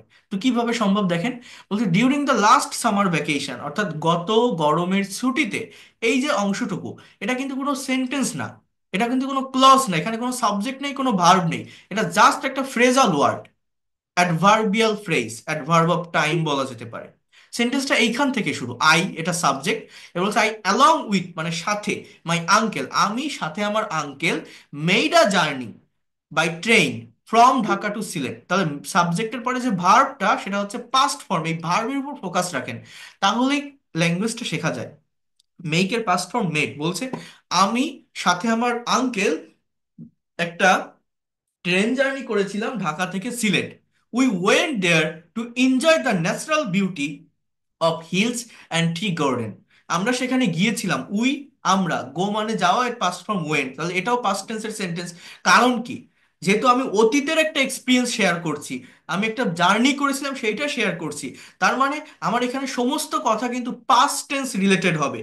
দেখেন ইংলিশে 12টা টেন্সের স্ট্রাকচার আছে, কিন্তু একটা সার্টেন টপিকের উপর স্পিকিং করতে হলে বা প্রেজেন্টেশন দিতে গেলে মিক্সড স্ট্রাকচারের প্রয়োজন পড়ে না, সবগুলো স্ট্রাকচার এক জায়গায় নেওয়ার প্রয়োজন পড়ে না। সার্টেন স্ট্রাকচারের উপর ডিপেন্ড করে সমস্ত কথা বলা যায় যদি সেটা আইডেন্টিফাই করা যায়, ব্যাকগ্রাউন্ডটা বোঝা যায় যে টপিকটা কেমন, কোন রিলেটেড, তাহলে আমাকে কোন টাইমের উপর কথা বলতে হবে। এই সম্পূর্ণ প্যারাগ্রাফটার ভিতরে কোথাও কোনো কন্ডিশনাল সেন্টেন্স, কোথাও কোনো modal verb, semi modal, passive, কোনো পারফেক্ট, পারফেক্ট কন্টিনিউয়াস, এই ধরনের কোনো টেন্স আপনি পাবেন না। সবগুলো সেন্টেন্সই পাস্ট ইনডিফিনিট, দুই একটা পাস্ট কন্টিনিউয়াস থাকতে পারে, অর্থাৎ অতীতকে মেনটেন করে লেখা। দেখেন বলছে উই ওয়েন্ট দেয়ার। তো এই জিনিসটা যদি আপনি ধরতে পারেন যে আমার টাইমিংটা কেমন, ঠিক কোন টেন্স ইউজ করতে হবে এই টপিকের উপর প্রেজেন্টেশন দিতে গেলে, তাহলে দ্রুত কথা বলা যায়। হ্যাঁ, তো উই ওয়েন্ট দেয়ার, আমরা গিয়েছিলাম সেখানে, two enjoy the natural beauties of hills and tea garden. Enjoy মানে উপভোগ করা, টু এনজয় উপভোগ করতে, এটা একটা নন ফাইনাইট ভার্ব, এটাকে বলে ইনফিনিটিভ। উপভোগ করতে প্রাকৃতিক সৌন্দর্য, চাহার পাহাড় এবং চা বাগানের। বলছে উই রিচড, দেখেন সাবজেক্ট উই, ভার্ব রিচড, অর্থাৎ এটাও past form. We reached the station in time and got into the train. আমরা সময় মতো স্টেশনে পৌঁছেছিলাম এবং ট্রেনে উঠেছিলাম। ফর্চুনেটলি, সৌভাগ্যক্রমে, এটা একটা adverbial word. I got my seat beside the window, আমি আমার সিটটা জানলার পাশে পেয়েছিলাম, অর্থাৎ ওই ভ্রমণের ওইটাকে ডিসক্রাইব করছে। হোয়েন, যখন, একটা complex sentence. The guard blew the whistle, Bangla কি জানেন? যখন গার্ড বাঁশি বাজিয়েছিল, the train began to move, begin, B E G I N মানে শুরু করা, এর পাস্ট ফর্ম বিগান। ট্রেনটা চলা শুরু করেছিল, এর পাস্ট পার্টিসিপল বিগান, বিইজিইউএন। আর জিএএন এটা past form V two. The train began to move. I kept looking outside through the window, আমি জানলা দিয়ে বাইরে তাকিয়েছিলাম। দ্য ট্রেন ওয়াজ পাসিং, এটা পাস্ট কন্টিনিউয়াস, ট্রেনটা যাচ্ছিল, পাস করছিল মানে অতিক্রম করছিল। থ্রু ভিতর দিয়ে, মধ্যে দিয়ে, একটা preposition. Paddy fields and other trees, paddy মানে ধান ক্ষেত এবং অন্যান্য গাছের ভিতর দিয়ে ট্রেনটা চলে যাচ্ছিল। I enjoyed the natural beauties of passing village so much that I can not express it in words. মানে কি, আই সাবজেক্ট, এনজয়ডটা ভার্ব, তাহলে ভার্বের কোন ফর্ম? Past form. বাংলা কি তাহলে? আমি উপভোগ করেছিলাম প্রাকৃতিক সৌন্দর্য এই অতিক্রমকৃত গ্রামের এতটা বেশি যে আমি এক কথায় বর্ণনা করতে পারছি না। The green fields, cows and the working of farmers in the fields impressed me. বলছে FIELD, হ্যাঁ, বলছে যে সবুজ ক্ষেত, গরু এবং খেতে কাজ করা কৃষকেরা আমাকে মুগ্ধ করেছিল। এই সেন্টেন্সে এতটুকু ধরেই কিন্তু সাবজেক্টের অংশ। এই যে ইমপ্রেসড, এই ইমপ্রেসডটা এখানে মূলত মেইন ভার্ব। অনেকে এই ওয়ার্কিংটা দেখলেই মনে করতে পারে যে এটা ভার্ব বা এটা কোনো কন্টিনিউয়াস টেন্স, বাট না, এটা কিন্তু একটা নাউনের অংশ, নাউনের পার্ট, মনে রাখবেন। বলছে সবুজ মাঠ, গরু এবং the working of farmers in the field, এর বাংলা অর্থ এরকম, স্থির অবস্থা বোঝায়, খেতে কাজ করা কৃষকেরা। কোনো কন্টিনিউয়াস মুড না, কোনো অ্যাকশন দিচ্ছে না, জাস্ট খেতে কাজ করা কৃষকেরা, সাবজেক্টের অংশ। ইমপ্রেসড মি, আমাকে মুগ্ধ করেছিল। এবার কি বলছে দেখেন, when the train stopped at a big station, যখন ট্রেন একটা বড় স্টেশনে থেমেছিল। উই এট, ইট মানে খাওয়া, ইটের পাস্ট ফর্ম কি? এট, আমরা খেয়েছিলাম। বয়েলড এগ, সিদ্ধ ডিম। We bought some magazine also, আমরা কিছু ম্যাগাজিনও কিনেছিলাম। Again the train started moving, আবার ট্রেনটা চলা শুরু করেছিল। This time the scenery was more beautiful. It passed through hills, এটা পাহাড় অতিক্রম করেছিল। The hills were covered with green tea gardens. হ্যাঁ, অর্থাৎ পাহাড়টা আচ্ছাদিত ছিল। ওয়ার প্লাস কাভার্ড, এটা কিসের স্ট্রাকচার জানেন? পাস্ট ইনডিফিনিট টেন্সের প্যাসিভের স্ট্রাকচার, ওয়াজার প্লাস ভি3। বাংলাটা এমন যে পাহাড়টা আচ্ছাদিত ছিল, ঘেরা ছিল, কাভার করা ছিল গ্রিন টি গার্ডেন্স, সবুজ চা বাগান দিয়ে। My joy knew no bounds at the sight of hill and tea gardens, আমার আনন্দের কোনো শেষ ছিল না এটা দেখে। সুন ইট বিকেম ডার্কার, শীঘ্রই অন্ধকার নেমে এসেছিল। Everything became mysterious and also beautiful with approaching evening, সবকিছুই বিকেম, বিকামের পাস্ট ফর্ম বিকেম, হয়ে আসছিল, মিস্টিরিয়াস মানে রহস্যময় এবং সুন্দর। উইথ দ্য অ্যাপ্রোচিং ইভিনিং মানেটা কি? মানে মনে করেন চা বাগান, পাহাড়ের ভিতর দিয়ে ট্রেনটা যাচ্ছে, প্রায় সূর্য ডুবে ডুবে মানে সন্ধ্যা হতে যাচ্ছে, সেরকম একটা মুভমেন্ট, সেরকম একটা মুহূর্তকে ডিসক্রাইব করছে যে soon it became darker, everything became mysterious and also beautiful with the approaching evening. বলছে অ্যাট 7 p.m. 7টার দিকে। উই রিচড দ্য স্টেশন, আমরা স্টেশনে পৌঁছেছিলাম।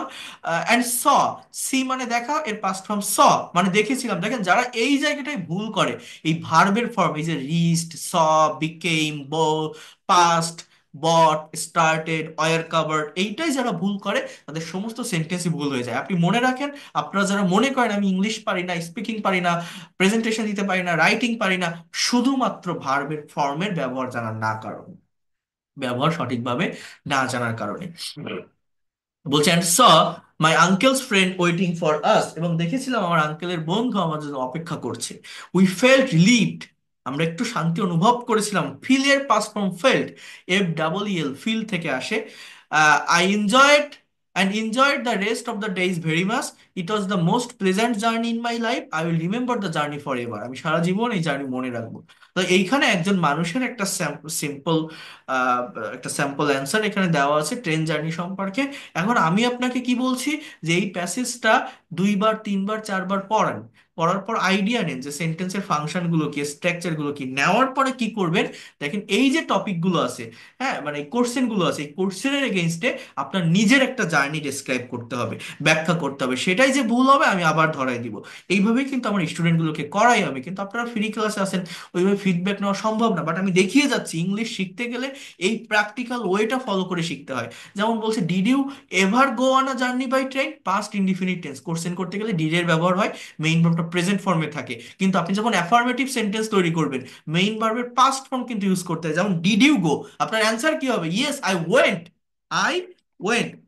তুমি কি গিয়েছিলে, হ্যাঁ গিয়েছিলাম, তাহলে I went on a journey by train, bus, boat, any kinds of things that you can say. So I went on a journey, so you are anyone, I went on a journey by train, এটা আমি লিখলাম। ওকে, এবার দেখেন subject আর verb আপনি যদি পাশাপাশি বসান, বাকি বিষয়গুলো অটোমেটিক্যালি চলে আসে। বলছে ওয়েন ডিড ইউ গো, আবার বলেন আপনি যে আই ওয়েন্ট, আই ওয়েন্ট, হ্যাঁ। এবার লাস্ট মান্থ, লাস্ট ইয়ার, বা লাস্ট উইক, বা যে কোনো একটা ডেট কেউ মেনশন করতে পারেন। ফর এক্সাম্পল অন 12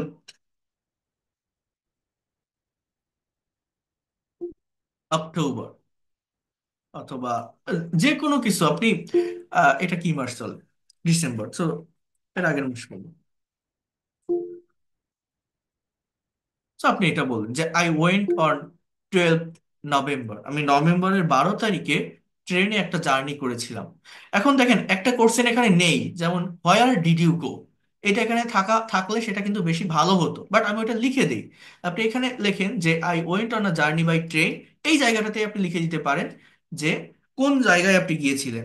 আপনি বলতে পারেন যে from Dhaka to Cox's Bazar, from Dhaka to Sylhet, from Dhaka to Sundarbans, হ্যাঁ। তো যে কোনো একটা প্লেসকে এইভাবে কিন্তু আপনি মেনশন করতে পারেন। এইবার বলছে যে হোয়াট ওয়াজ দ্য অকেশন, অর্থাৎ কি উপলক্ষে সেখানে আপনি গিয়েছিলেন। আপনি বলতে পারেন যে যে we went there for picnic, আর we went there to celebrate the marriage ceremony of my sister, এই ধরনের যে কোনো একটা কথা। যে আই, উই না, আই বলেন, আই ওয়েন্ট। দেখেন সাবজেক্ট ভার্ব, সাবজেক্ট আর ভার্ব পাশাপাশি বসান। এই জিনিসগুলো সবাই দেখাবে না এখানে, অনেক স্টুডেন্ট এটা করতে চাইবে না বা লিভ নিবে, কারণ এটা বোঝে না সবাই। আমি যদি ছোট ছোট রুলস স্ট্রাকচার পড়াতাম হয়তো সবাই এনজয় করতো, ভাবতো কত সুন্দর ইংরেজি শিখছি। বাট বিশ্বাস করেন, এইটাই অরিজিনাল ল্যাঙ্গুয়েজ। এইভাবে শিখতে পারলেই আপনি এই ল্যাঙ্গুয়েজটাকে ধরে রাখতে পারবেন, অ্যাসেট বা সম্পদ হিসেবে প্রফেশনাল হতে পারবেন, নিজের ভিতরে কনফিডেন্ট পাবেন, প্লেজার পাবেন। এটা নেওয়ার ক্ষমতা যাদের আছে, ক্যাপাবিলিটি যাদের আছে, তারাই অ্যাকচুয়ালি দিন শেষে গেইন করবে। তো দেখেন, যাদের ধৈর্য আছে, শেখার ইচ্ছা আছে, তারা থাকবেন। এই জিনিসটা একটু বোঝেন। এখানে কি বলছি যে what was the occasion, so আপনি এখানে বলতে পারেন যে আই ওয়েন্ট দেয়ার, আমি তো সুন্দরবনে গেছিলাম, তো আমি এখানে ম্যারেজ সেরিমনি দিতে পারবো না। I went, T T H E R E, there for to, অর্থাৎ আমরা ভ্রমণের জন্য সেখানে গিয়েছিলাম। জাস্ট আমি এটা লিখলাম। এইবার বলছে যে ডিসক্রাইব দ্য জার্নি, এই জার্নিটাকে এবার আপনাকে ডিসক্রাইব করতে হবে। এবার আপনি এইভাবে মেনশন করেন যে I along with my friends, along with my husband, along with my family members, হ্যাঁ। along with মানে সাথে, along with এর পরিবর্তে together with, accompanied by, এই ধরনের ওয়ার্ডগুলো ইউজ করা যায়। I along with my friends, এরপর I E N D S, আমি সাথে আমার বন্ধুরা। আমি সাথে আমার বন্ধুরা। এবার আপনি কি বলতে পারেন? রিস্ট মানে পৌঁছানো। দেখেন আমি একটা নতুন ভার্ব নিলাম, রিস্ট মানে পৌঁছানো। পৌঁছেছিলাম কোথায়? To the train station. To the কোথায়? TRAIN, train, STATION। I along with my friends reach to the train station, এখানে একটা টাইমের মেনশন করেন, in the very early morning. হ্যাঁ, খুব সকালে আমরা ট্রেন স্টেশনে পৌঁছেছিলাম। আবার একটা সাবজেক্ট নেন, এবার আই না নিয়ে উই নেন, যেহেতু আপনি আরো মানুষগুলো মেনশন করছেন। উই বট, আমরা কিনেছিলাম। আবার একটা সাবজেক্ট নেন, উই গট। আবার একটা সাবজেক্ট আর ভার্ব নেন। এবার উই এর পরিবর্তে ট্রেন বসান, দ্য ট্রেন বা দ্য বাস বা দ্য বোট। হ্যাঁ, আপনি এখানে বলেন মুভড বা বিগান টু মুভ বা the train started, STARTED, started. দেখেন আমি কি কি বসাচ্ছি, সাবজেক্ট আর ভার্ব, আর কিছুই না। সাবজেক্ট আর ভার্ব, উই স। আবার বসান, সাবজেক্ট বসান উই বট বা উই এট। আবার আপনি বসান উই বট। আবার আপনি বসান উই ফেল্ট। এগুলো কি জানেন? সাবজেক্ট এবং মেইন ভার্বের পাস্ট ফর্ম। সাবজেক্ট এবং মেইন ভার্বের পাস্ট ফর্ম। এটা বসালে কি হয় জানেন? অবজেক্টটা অটোমেটিক্যালি চলে আসে। আমরা যারা ইংলিশে কথা বলতে পারি না, স্পিকিং করতে পারি না, প্রেজেন্টেশন দিতে পারি না, জাস্ট এটা একটু ফোকাস করেন, তাহলে প্যাসেজের উপর আপনারাও স্পিকিং করতে পারবেন বা প্রেজেন্টেশন দিতে পারবেন। যেমন আমি এখানে এবার কি লিখতে পারি? উই বট, আমরা কিনেছিলাম কি। আপনি এখানে বলেন we bot tickets, TICIKTS, we bought tickets from the counter। হ্যাঁ, এবার আপনি এখানে কি বলতে পারেন? এবার এই জায়গাটাতে আপনি বলতে পারেন যে we got we got into the train, আমরা ট্রেনে উঠেছিলাম। We got into the train. And এখানে আরেকটু বলতে পারেন, and I got my seat, আমি আমার সিটটা পেয়েছিলাম beside the window, beside the window, জানলার পাশে। কত সুন্দর একটা কথা আমি এখানে বললাম, তাই না? তাহলে দেখেন কথা বলা কঠিন না, সাবজেক্ট আর ভার্ব বসালে যেটা বললাম, বাকি অংশটা অটোমেটিক্যালি চলে আসে। দ্য ট্রেন স্টার্টেড মুভিং, ট্রেনটা মুভ মানে কি চলা, ট্রেনটা চলা শুরু করলো। এই মুভিং শব্দটা কিন্তু একটা জেরান্ড এখানে, ঠিক আছে, জাস্ট একটা নাউনের কাজ করে, কোনো ভার্ব না। ভার্বটা started, main verb, past indefinite টেন্সের সেন্টেন্স। ট্রেনটা চলা শুরু করলো কখন? আপনি বলতে পারেন যে অ্যাট 10 AM, অর্থাৎ সকাল 10টায়। এরপর কি? উই স, আমরা দেখলাম কি দেখলাম? We saw natural beauty, NATURAL, natural beauties of T.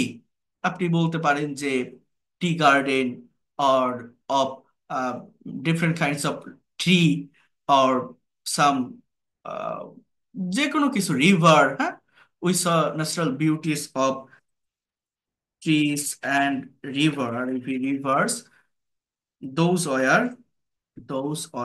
were মানে কি? যেগুলো ছিল, যেগুলো ছিল। হ্যাঁ, besides the রোড সাইড। তো এইভাবে দেখেন, এটা সাবজেক্ট আর ভার্ব বসালে বাকি জিনিসগুলো অটোমেটিক্যাল চলে আসে। উই এট, আমরা খেয়েছিলাম কি? We at boiled egg. হ্যাঁ, BOI, we at boiled egg, আমরা খেয়েছিলাম ইন দা ট্রেন, ট্রেনের ভিতর। উই বট, আমরা কিনেছিলাম সাম ম্যাগাজিন, আমরা কিছু ম্যাগাজিনও কিনেছিলাম। এরপর আপনি কি বলতে পারেন? We felt very happy. এগুলো আরো বাড়ানো যায়, আমি তো এটা দেখাবো আপনাদের। এরপর আপনি আরো কি বলতে পারেন? যে we reached our destination at that time, after that we enjoyed. কি বলতে পারেন? উই, আবার বলেন রিচড, আবার বলেন we enjoyed, we enjoyed the journey a lot. এরপর আপনি আরেকবার বলেন I, last sentence, I will not forget the journey, the journey, it was the best journey, forget the journey, it was the best journey in my life. তাহলে এই যে কথাগুলো আমি বলছি, দ্রুত দেখাতে গেলে হয় না, এখন অনেক কিছু শেখাবো আপনাদের। তো সাবজেক্ট আর ভার্বকে ফাইন্ড আউট করেন। ইংলিশে কথা বলা কঠিন না। আপনি যে আমি কি বললাম? আপনি একটা জার্নিকে ডেসক্রাইব করবেন, সেটা কিভাবে বলবেন? জাস্ট একটা সাবজেক্ট নেন, সাবজেক্টকে আমি, সাবজেক্টকে আমরা, সাবজেক্টকে ওই ট্রেন হতে পারে। এবার আপনারা সেখানে কোন কাজগুলো করেছিলেন, কোন অ্যাক্টিভিটিস গুলো ছিল, সেগুলো টাইম মেনটেন করে বলতে হবে। এই কথাগুলো কোন টেন্সের উপর ডিপেন্ড করে বলবেন, পাস্ট টেন্স। তার মানে সাবজেক্টের পরে যে ভার্ব গুলো বসাবেন সেগুলো পাস্ট ফর্মে বসাবেন।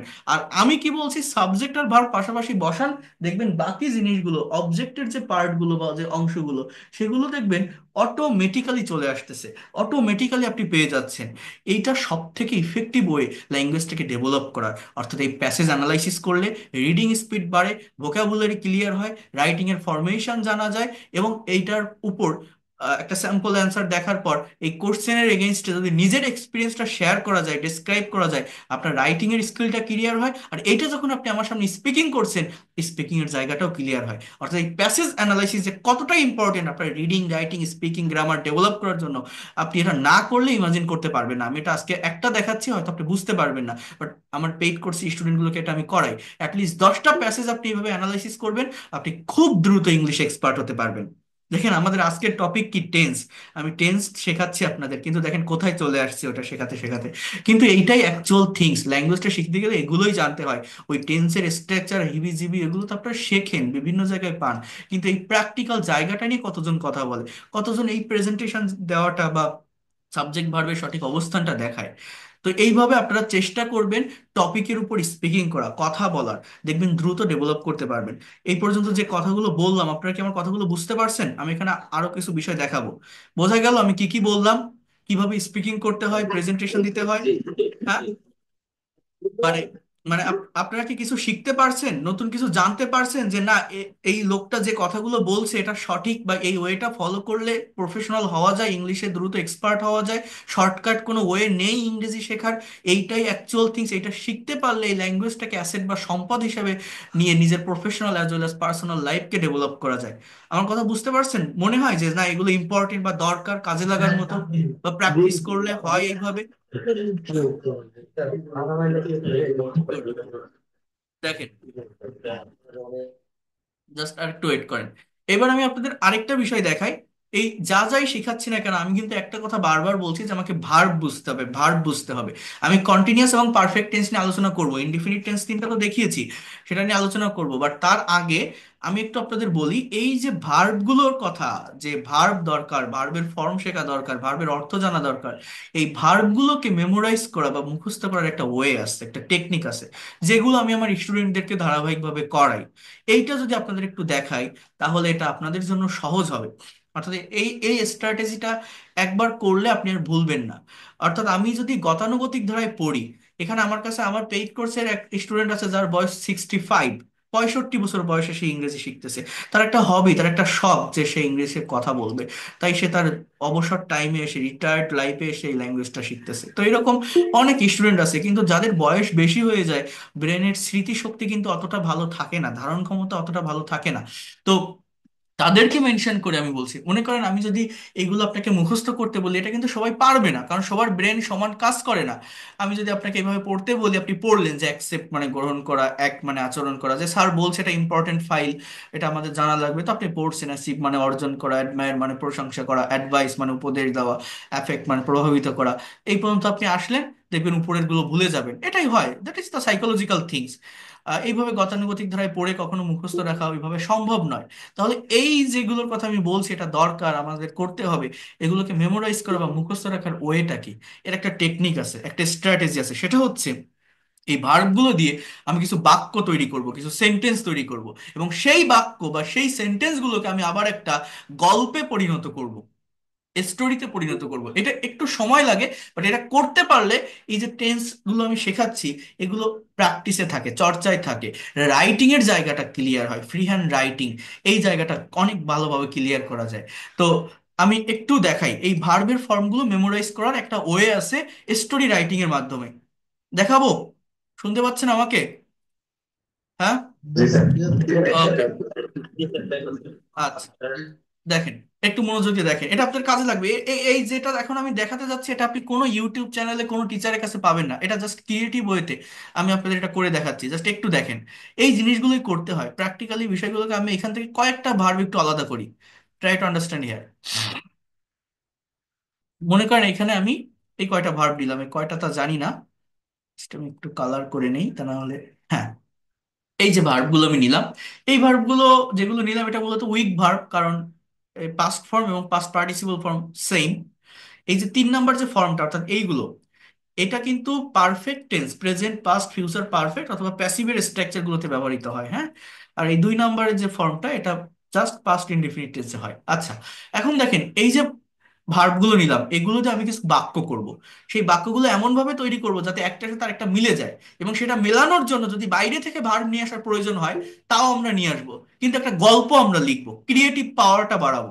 যেমন দেখেন, অ্যাকসেপ্ট মানে গ্রহণ করা। আই একটা সাবজেক্ট নিলাম, অ্যাকসেপ্ট এই ভার্বটা নিলাম, আমি এর পাস্ট ফর্মটা যদি নেই, আই অ্যাকসেপ্টেড। মনে করেন এই যে দুটো বাক্য, দুটো দুটো দুটো এই যে একটা বাক্য আমার হয়ে গেছে অলরেডি, আই অ্যাকসেপ্টেড, ACCEP, কি হয় না, CCEPTED, তার রেড কালার আসে কেন, বোঝার চেষ্টা করেন। আই অ্যাকসেপ্টেড, জাস্ট এই দুটো ওয়ার্ডের মানে কি? আমি গ্রহণ করেছিলাম, বুঝেন? জাস্ট এই দুটো ওয়ার্ড এর মানে কি? আমি গ্রহণ করেছিলাম, এখানে ভার্বটা আছে, এইটা দিয়ে আমি একটা বাক্য তৈরি করতে যাচ্ছি।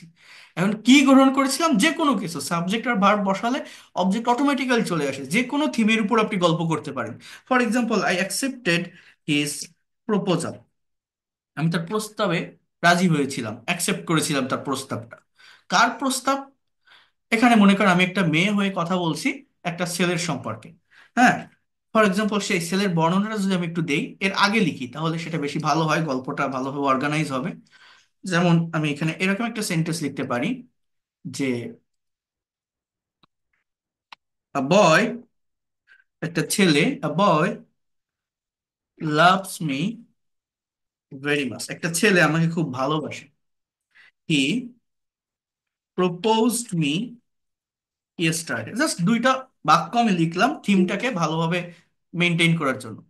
হি প্রপোজড মি ইয়েস্টারডে, সে গতকাল আমাকে প্রপোজ করেছিল।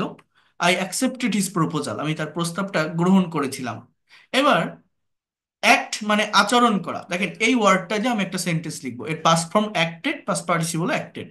এখন আমি এটা বলতে পারি, হি একটা subject, then verb, he acted, সে আচরণ করেছিল, হি অ্যাক্টেড। বোঝার চেষ্টা করেন, হি অ্যাক্টেড। তারপরে কি বলতে পারি? Try to understand here. He acted like a hero in front of me, in front of me. আমি আগে একটু লিখি, আমার নিজের মতো করে লিখবো তো একটু টাইম লাগবে, তারপর আমি আপনাদের বুঝাই দিচ্ছি। ব্রেনে যেটা আছে সেইভাবে লিখতে হবে। হি acted like a hero in front of me in the time of, in the time of propose, PROPOSIN, proposing. অর্থাৎ কি লিখলাম দেখেন, সে একজন একটা নায়কের মতো আচরণ করেছিল আমার সামনে প্রপোজ করার টাইমে। মনে করেন হাঁটু গেড়ে বসে প্রপোজ করছে তাকে একটা ফুল দিয়ে। এবার দেখেন অ্যাসিভ মানে অর্জন করা। হ্যাঁ, এখন এই অ্যাসিভ ভার্বটা দিয়ে আমি যদি একটা বাক্য লিখি যে, হি হ্যাজ, ACHIED, আমাকে জাস্ট একটু টাইম দেন, আপনারা হয়তো এখানে বুঝতে পারছেন না, আমি আগে লেখাটা শেষ করি তারপর বুঝিয়ে দিচ্ছি।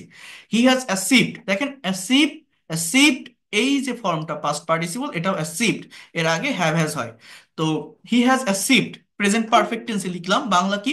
সে অর্জন করেছে many things, he has achieved many things in his life, সে তার জীবনে অনেক কিছু অর্জন করেছে। He has achieved many things in his life, সে তার জীবনে অনেক কিছু অর্জন করেছে।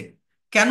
একটা রিজন আমি বলতে পারি যে, because recently he has completed his MBBS MBBS degree, because recently he has completed his MBBS degree, সে তার এমবিবিএস ডিগ্রিটা সম্পন্ন করেছে। এবার দেখেন আমি আরেকটু লিখি, এখানে এর পরের ভার্বটা হচ্ছে অ্যাডমায়ার, মানে প্রশংসা করা, প্রশংসা করা। এখন আমি এখানে বলতে পারি যে, everyone, EVERY, everyone admires him now, এখন প্রত্যেকে তার প্রশংসা করে। হ্যাঁ, তাহলে এভরিওয়ান, এটাকে কি বলা হয় জানেন? এটাকে বলা হয় একটা ইনডেফিনিট প্রোনাউন। ইংলিশ ল্যাঙ্গুয়েজে 8 প্রকার প্রোনাউন আছে। এই everyone, no one, someone, something, anything, none, nothing, এগুলোকে ইনডিফিনিট প্রোনাউন বলে। এগুলো থার্ড পারসন সিঙ্গুলার নাম্বার সাবজেক্টের কাজ করে। আমাদের প্রেজেন্ট ইনডিফিনিট টেন্সের একটা নিয়ম হচ্ছে, সাবজেক্ট যদি থার্ড পারসন সিঙ্গুলার নাম্বার হয়, ভার্বের সাথে এস বা ইএস হয়। তো কোনো প্রেজেন্ট ইনডিফিনিট টেন্সের সেন্টেন্সের সাবজেক্ট যদি everyone, no one, someone, something, nothing, nobody এগুলো থাকে, আমার ভার্বের সাথে কিন্তু এস বা ইএস হবে। ঠিক আছে? তো এই জন্য এভরিওয়ান অ্যাডমায়ার্স হিম, এখানে একটা এস হবে। প্রত্যেকে তার প্রশংসা করে। এরপর দেখেন অ্যাডভাইস মানে উপদেশ দেওয়া। তো এইটা দিয়ে যদি আমি একটা সেন্টেন্স লিখি, he advises me, subject third person singular number, present indefinite টেন্সে লিখতেছে, এই জন্য অ্যাডভাইজের সঙ্গেও একটা এস দিলাম। He advises me about many things, THINGS, সে আমাকে অনেক বিষয় সম্পর্কে উপদেশ দেয়, সো দ্যাট, যাতে করে, I can get success in my life, যাতে করে আমি আমার জীবনে সফল হতে পারি। এবার এখানে আরেকটা ভার্ব আছে অ্যাফেক্ট মানে প্রভাবিত করা। এটাকে আমি এইভাবে বলতে পারি যে that kind kinds of things, অর্থাৎ এই বিষয়গুলো affect me so much, আমাকে খুবই প্রভাবিত করে। এই বিষয়গুলো আমাকে খুবই প্রভাবিত করে। এবার বলছে এগ্রি মানে রাজি হওয়া। এখন আমি বলতে পারি যে ফর দ্যাট রিজন, অর্থাৎ এ কারণেই, এটা বলে লিঙ্কিং ওয়ার্ড বা ট্রানজিশনাল ওয়ার্ড। যখন একটা প্যারাগ্রাফ লিখতে হয়, এই ওয়ার্ডগুলো ব্যবহার করলে একটার সাথে একটা সেন্টেন্স অনেক ভালোভাবে কানেক্টেড হয়, অনেক বেশি মার্ক গ্যাদার করা যায়। So for that reason I, একটা সাবজেক্ট নিব, I, AGREED, I agreed his proposal. Try to understand that. I agreed his proposal. এ কারণেই আমি তার প্রস্তাবটা গ্রহণ করেছিলাম। এরপরে কি আছে? অ্যামেজ মানে বিস্মিত হওয়া।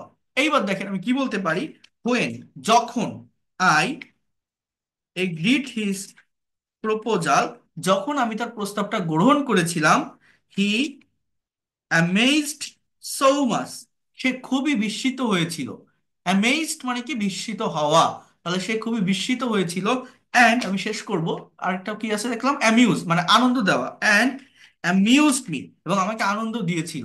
এইবার আমি একটা এন্ডিং সেন্টেন্স নিব, লাস্ট একটা সেন্টেন্স, যে নাও, এখন, we have taken a decision to marry each other, এখন আমরা একে অন্যকে বিয়ে করার একটা সিদ্ধান্ত নিয়েছি। ইজ আদার মানে এটা এটা একটা রেসিপ্রোকাল প্রোনাউন। এবার দেখেন আমি আমার ইয়েটা কেটে দেই, তাহলে ফুল স্ক্রিনটা দেখতে পারবেন।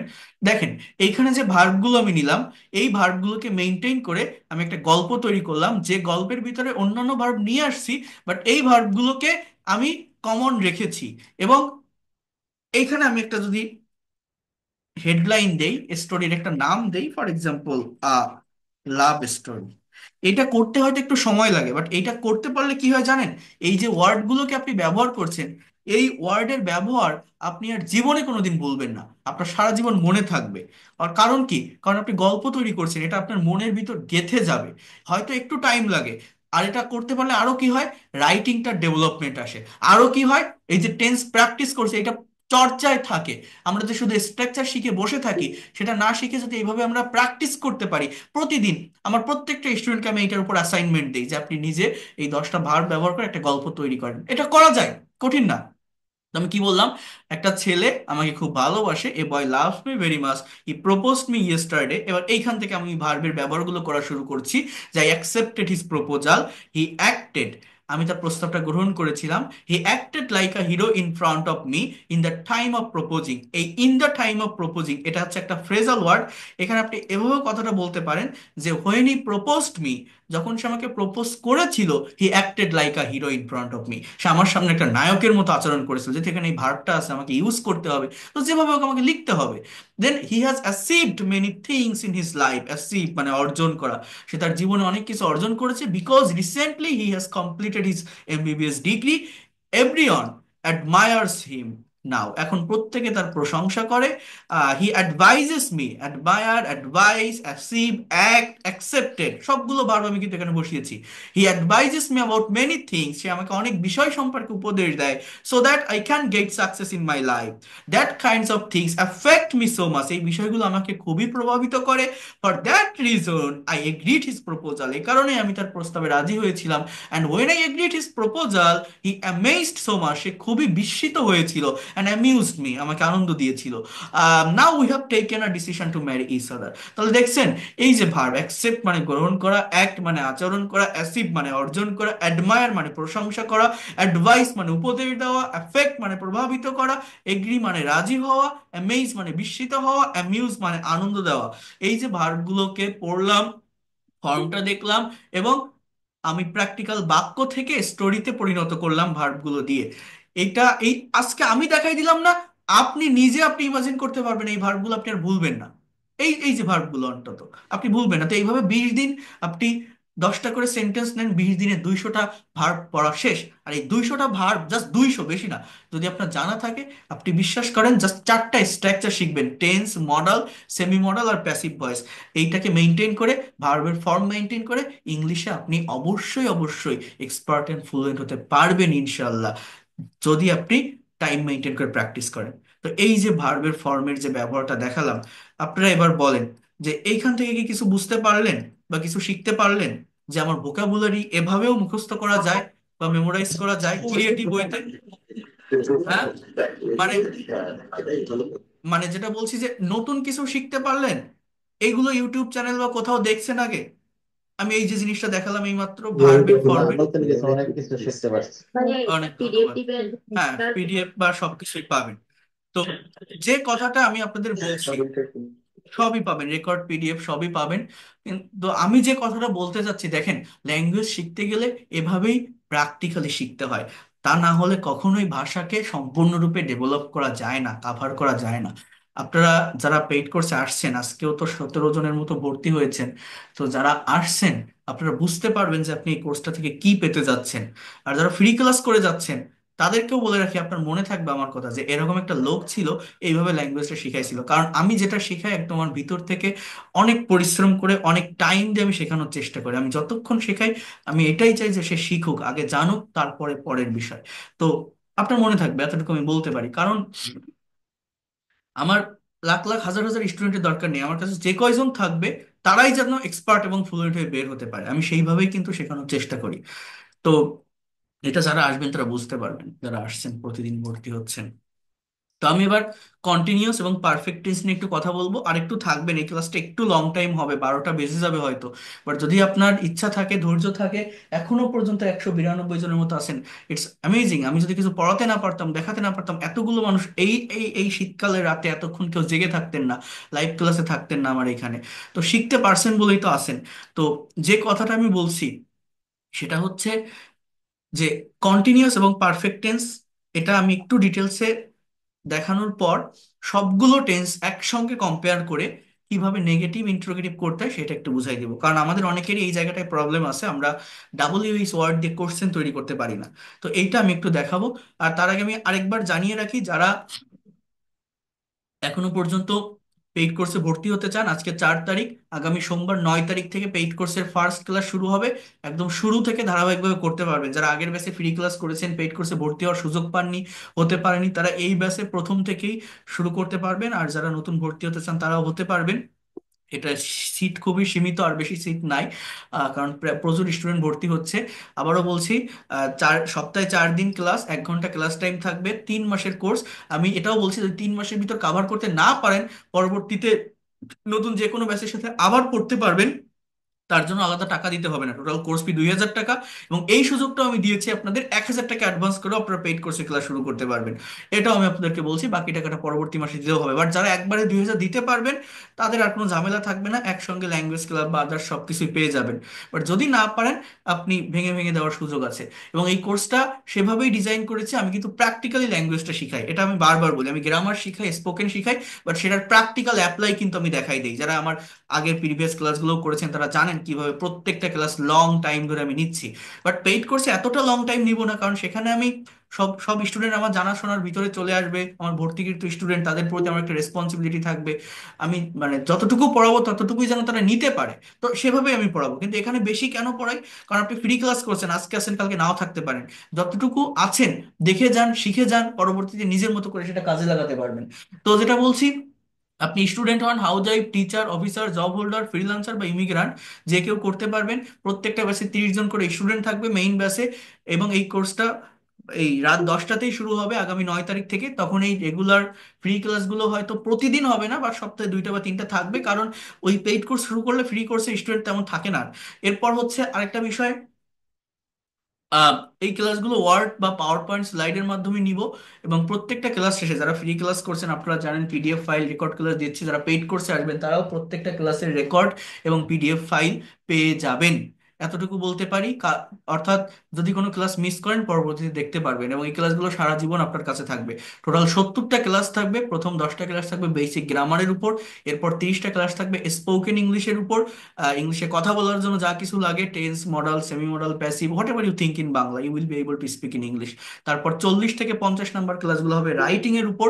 যারা রাইটিং এ দুর্বল, যারা BCS, bank job, admission test, IELTS এর প্রিপারেশন, হাউস ওয়াইফ আছেন, যারা ফ্রিল্যান্সিং করবেন, প্রত্যেকের জন্য এই রাইটিং এর ক্লাসগুলো অনেক ইফেক্টিভ হবে। এই 50টা ক্লাস আমার মেইন কোর্স, মেইন কন্টেন্টের ক্লাস, এগুলো আমি নিজে হাতে করে নিব। এটা নেওয়ার পর, যেটা আমি বারবার বলি, শুধু শেখালেই কিন্তু শেষ হয়ে যায় না। কারণ এটা সায়েন্সটা বা ম্যাথ না, আমি শেখালাম, আপনি মনোযোগ দিয়ে বুঝলেন বা শিখলেন। এই পেইড কোর্সের বেনিফিট কি? বেনিফিট হচ্ছে টু ওয়ে কমিউনিকেশন, যেটা ফ্রি কোর্স থেকে পাওয়া সম্ভব নয়। ভাষা শিখতে গেলে টু ওয়ে কমিউনিকেশন লাগে, অর্থাৎ 50 থেকে 70 নম্বর ক্লাসগুলো আপনাকে দিয়ে কাজ করাবো। আমি এখানে বসে থাকবো, প্রতিদিন একটা করে conversation practice, news paper translation এবং প্রেজেন্টেশন ক্লাস নিব। এই যে আজকে যে প্রেজেন্টেশন টপিকটা দেখালাম, কোথায় গেল সেটা?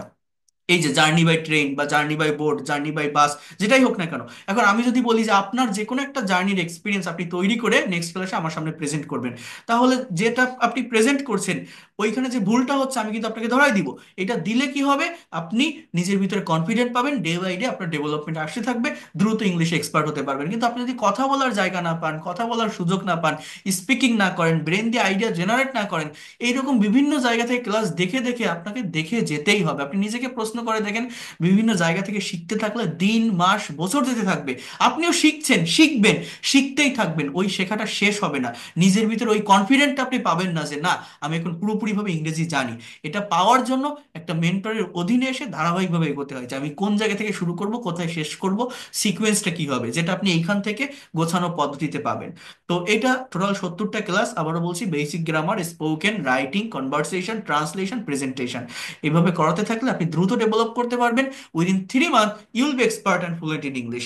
2,000 টাকা কোর্স ফি, যারা পারবেন একবারে দিয়ে দিবেন, যারা পারবেন না 1,000 টাকা অ্যাডভান্স করেও শুরু করতে পারবেন। যারা ইন্ডিয়া থেকে আসেন গুগল পে বা ফোন পে করেও পেইড কোর্সে ক্লাস করতে পারবেন। এই নাম্বারে হোয়াটসঅ্যাপ আছে, বিকাশ, নগদ বা রকেট আছে। আজকেও মনে হয় সন্ধ্যাবেলায় 2-3 জন ভর্তি হয়েছেন। তো যারা ভর্তি হবেন আমি পেইড কোর্সের প্রাইভেট হোয়াটসঅ্যাপ গ্রুপে অ্যাড করে নিব। আগামী সোমবার 9 তারিখ থেকে, 9 তারিখ না সোমবার, হ্যাঁ, 9 তারিখ থেকে আপনারা পেইড কোর্সের ক্লাসগুলো শুরু করতে পারবেন। এতটুকু বলতে পারি, একদম প্রথম থেকে ধারাবাহিকতা মেনটেন করে শুরু করতে পারবেন। যদি মনে করেন এই লোকটা পড়াতে পারে, বোঝাতে পারে, টেকনিক ভালো, হয়তো শিখতে পারবো, বিশ্বাস থাকে, ভরসা থাকে, আসবেন, এতটুকু বলতে পারে, আপনি ব্যর্থ হবেন না। এই পর্যন্ত 61টা ব্যাচ চলে আসছে, আমার নতুন ব্যাচ 62তম ব্যাচ শুরু হবে। তো প্রথম থেকে শিখতে পারবেন এবং আপনি ফ্লুয়েন্ট এবং এক্সপার্ট হয়ে বের হবেন। প্রত্যেকটা স্টুডেন্টকে আমি স্পিকিং করাই, প্র্যাকটিস করাই। এবং যারা পেইড কোর্সে আসবেন আপনাদের একটা আইডি কার্ড দিব, আপনার একটা আইডেন্টিটি থাকবে যে আপনি আমার ব্যাচের স্টুডেন্ট। আমি দেখাচ্ছি কন্টিনিউয়াস এবং পারফেক্ট টেন্স দেখাচ্ছি, চলে যায় না, অনেক কিছু শিখতে পারবেন এখনো। এরকম একটা আইডেন্টিটি আপনার থাকবে, একদম প্রফেশনাল ওয়েতে, একটা অফলাইনের কোর্সের থেকেও বেটার কিছু আপনি পাবেন। প্রত্যেকটা স্টুডেন্টকে আমি কিন্তু স্পিকিং টেস্ট নিব। আহ, অর্থাৎ আপনি অনলাইনে ক্লাস করছেন, আপনার হোয়াটসঅ্যাপটা হারিয়ে যেতে পারে বা ব্যান হতে পারে, আইডি কার্ডটা দেখালে আমি পরবর্তীতে নতুন যে কোনো ব্যাচে আবার আপনাকে অ্যাড করে নিতে পারবো। অর্থাৎ অনেক ভালোভাবে, একদম প্রফেশনাল ওয়েতে আপনি এই ক্লাসগুলো করতে পারবেন। এছাড়া আর যেটা বললাম, আপনি স্পিকিং টেস্টও দিতে পারবেন, যে আপনি কতটুকু ডেভেলপ করলেন এটার উপর ডিপেন্ড করে। তো এইভাবে আমি Because on to on role does not remove ক্লাসও নিয়ে থাকি, ব্যাসে পড়ানোর পাশাপাশি many এক people মাস পর বা find 15 দিন পর stress পর এই অন টু অন সেশন গুলো প্রত্যেকটা exercise স্টুডেন্টের কাছ থেকে নিব, suffer যাতে করে সে কতটুকু ডেভেলপ করতে পারলো বা কোথায় সমস্যা হচ্ছে, বা স্পিকিং টেস্ট দিতে গেলে সে পারছে but কিনা, I prefer I এটা আমি দেখি। তো এইভাবেই ক্লাসগুলো কন্ডাক্ট হবে। এবং এইখানে আমার লেখা এই যে বইটা, এই বইটাও আপনাদেরকে আমি প্রোভাইড করবো, এটা কাছে রাখবেন এবং রেগুলারিটি মেনটেন করে লাইভ ক্লাসগুলো করবেন। I hope within very short time you'll be expert and fluent in English, ইনশাল্লাহ। পারবেন, আপনি কেন পারবেন না? খুব দ্রুতই ডেভেলপ করতে পারবেন, শুধুমাত্র প্র্যাকটিস দরকার এবং কারেক্ট স্ট্র্যাটেজি এবং টেকনিক ফলো করে এগোনো দরকার, যেটা আমি এখান থেকে আপনাদের করাচ্ছি বা বলছি। এবং সেইটা টু ওয়ে কমিউনিকেশনের মাধ্যমে করতে পারলে আপনি ইংলিশে দ্রুত এক্সপার্ট হতে পারবেন। এই হচ্ছে বিষয়। যারা ভর্তি হতে চান জানাবেন এই নাম্বারে সেন্ড মানি করে, আমি আপনাদের পেইড কোর্সে প্রাইভেট ব্যাচে অ্যাড করে নিব। আগামী সোমবার থেকে আবারও বলছি করতে পারবেন। 3 মাসের কোর্স।